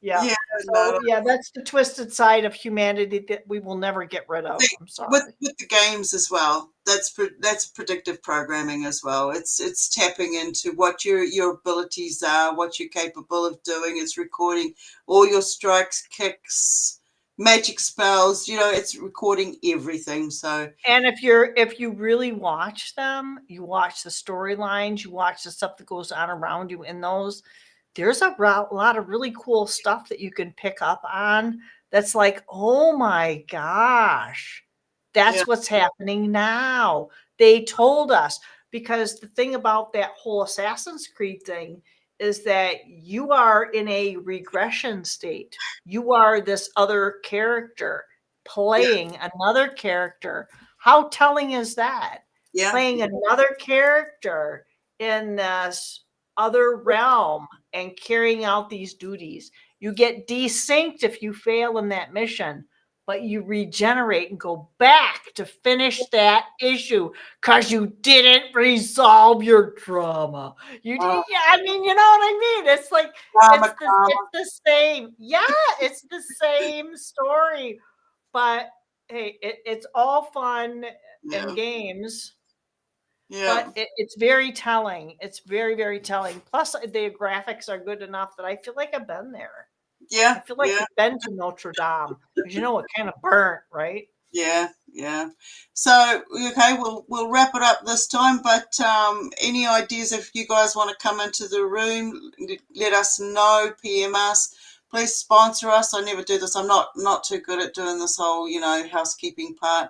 Give us a like and a share. Come back, share your opinions and your whatever thoughts they are. Put a Because comment. Put a comment once we're closed out of here because that really is helpful. I really appreciate Arizona. She did that for me today. It was really funny when I did the reading today on my channel. It was I don't plan this. It was 22 minutes 22 seconds. well, yeah, a lot of commonalities in the numbers too. They're coming up a lot. I've got a lot. Like right now, it's 20. It's 2:21 p.m. on the 2nd of the 11th for me. So I get a lot of the twos right now. Okay, twos. 11, yep, 11/21, 11/1/2025, because it's Yeah. 9 p.m. So do military time Okay. when you do the numbers here in the States. Please Okay. do. Makes We've a got difference. okay, though anybody in the chat room who are doing a show or want to share your links, do it now so we can do a runner down the bottom there, and then we're going to move on. So this is about Don't take that wrong. Don't do a runner, but do a runner. yeah, you know what I mean. You know what I mean. Thank you, Aussie Edge. You're 12:21. Yeah, it's 2:22 here, so it's like yeah. The game is afoot. Now Yeah. so next time we come round, I may be available tomorrow to do another spontaneous if you're about. And if you're interested in coming up, I mean, we've got room for, I think it said 10 people to come in. We work through Restream. So if you're keen and you've got some time tomorrow, jump in and just let's see where we go with it, because it's about nutting out the experiences and finding what is the commonality between us. What is your theory? Your speculation. How many times has your speculation changed of what it is that we're meant to be viewing out there in our so-called spaceways? So come and do that. Come and share some of your encounters that you've had and how it's opened you up to other energies that are coming in. What is your awakening journey? How has it made you aware, and is it working in your best interest? Share it, because there are others out there who are coming along, and that they might not have heard it. They might be keeping it to themselves, and you might have that key piece of the puzzle that opens them up. We're all in this together. We're here having this experience. We don't know where it's going to go, but let's make it something absolutely fantastic.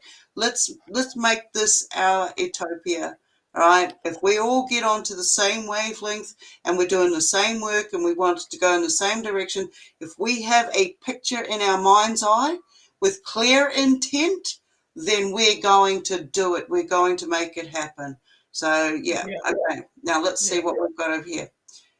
Any last words from you? Oh, we don't have a link. We need a link. Well, we'll eventually get there. Just send a message, I think, is the safest thing to do. Just send, you can contact through Facebook, or if you go through the website, I don't know, Stone, you have a contact link in your webpage. I do personally. So you'd have to check out my webpage. Otherwise, you can just put a comment. Say, hey, I'm interested. Where can I contact you? And we can post that contact information there. Yeah. But I mean, my website and Stone's website, obviously in the roly poly, but both of us in our namesakes will have in our thingy dingy was our, yeah. Yeah, we're kind of there. No, that was evil. Oh my gosh. I don't know if anybody even knows what that was. Okay, put it this way. Once upon a time, it used to be one finger, and then it turned to two, and then it turned to five. Okay, No, it was read between the lines, and then you say it was five. Read between the lines. Read between Don't the worry. lines. We'll educate you. Don't worry. That too. All right. With that little bit of banter, thank you, everybody. Just pick us up through the addresses down the bottom of the bar. We'll also put our bits and pieces onto our YouTube links and our Roughshod Ramblings. You can find me also in Facebook, but you can hunt me down. Just look up Stone Hobbit. You'll find me. All right. So, any last words, Auric? Thank you, everybody who came and Bits and participated. pieces. I'm careful when I use that phrase, bits and pieces. Bits and pieces. Yes. Well, yeah, I mean, hey, just keep right. it between the ditches and make sure you're aware of your surroundings. Just look after yourselves, and if you do need help, reach out to somebody. That's important. That's been kind of a theme recently, and people have been telling me they've been scared to reach out, or they just don't feel motivated, even though they want to be, somewhere other than here on the earth plane. Just going to put it that way. That's a real thing for a lot of people who are not able to manage their own, awareness. There are people that do need help with kind of doing that side of their life. But other than that, it's just keep it between the ditches and be good to yourself. Yeah, absolutely. Make good memories. Say thank you to yourself. Give yourself a bit of appreciation. All right. And on that note, yes, I have Susan will be more than likely on the panel when we do this. Definitely. And Ange, Aussie Ange, if you want, we'll work out a time. Definitely come on. And anybody else that wants to come in, we want to have you. All right. And one of the other things we kind of talked about too, because some of the time differences between us and some of our guests, is that there might be a consideration of doing something that is recorded to accommodate the time shift. But yeah, I mean, there is a time difference change, whatever, we all have to, rise and go to bed at certain times, but it's a good way to kind of look at it. And then we can always be there for a premiere and, during the live, whenever it's posted. But yada. Absolutely. We've got one more message here. Where is it? Yep. All right. There we go. We'll probably do some readings next time round as well, Jay. So do come back for that and, come in and join in for a card reading. So thank you, everybody. Catch you up tomorrow at Jay Skyrunners show that he's doing with Maya, I believe. So have a good evening and be nice to yourself, and we will see you next time round, probably tomorrow. All right.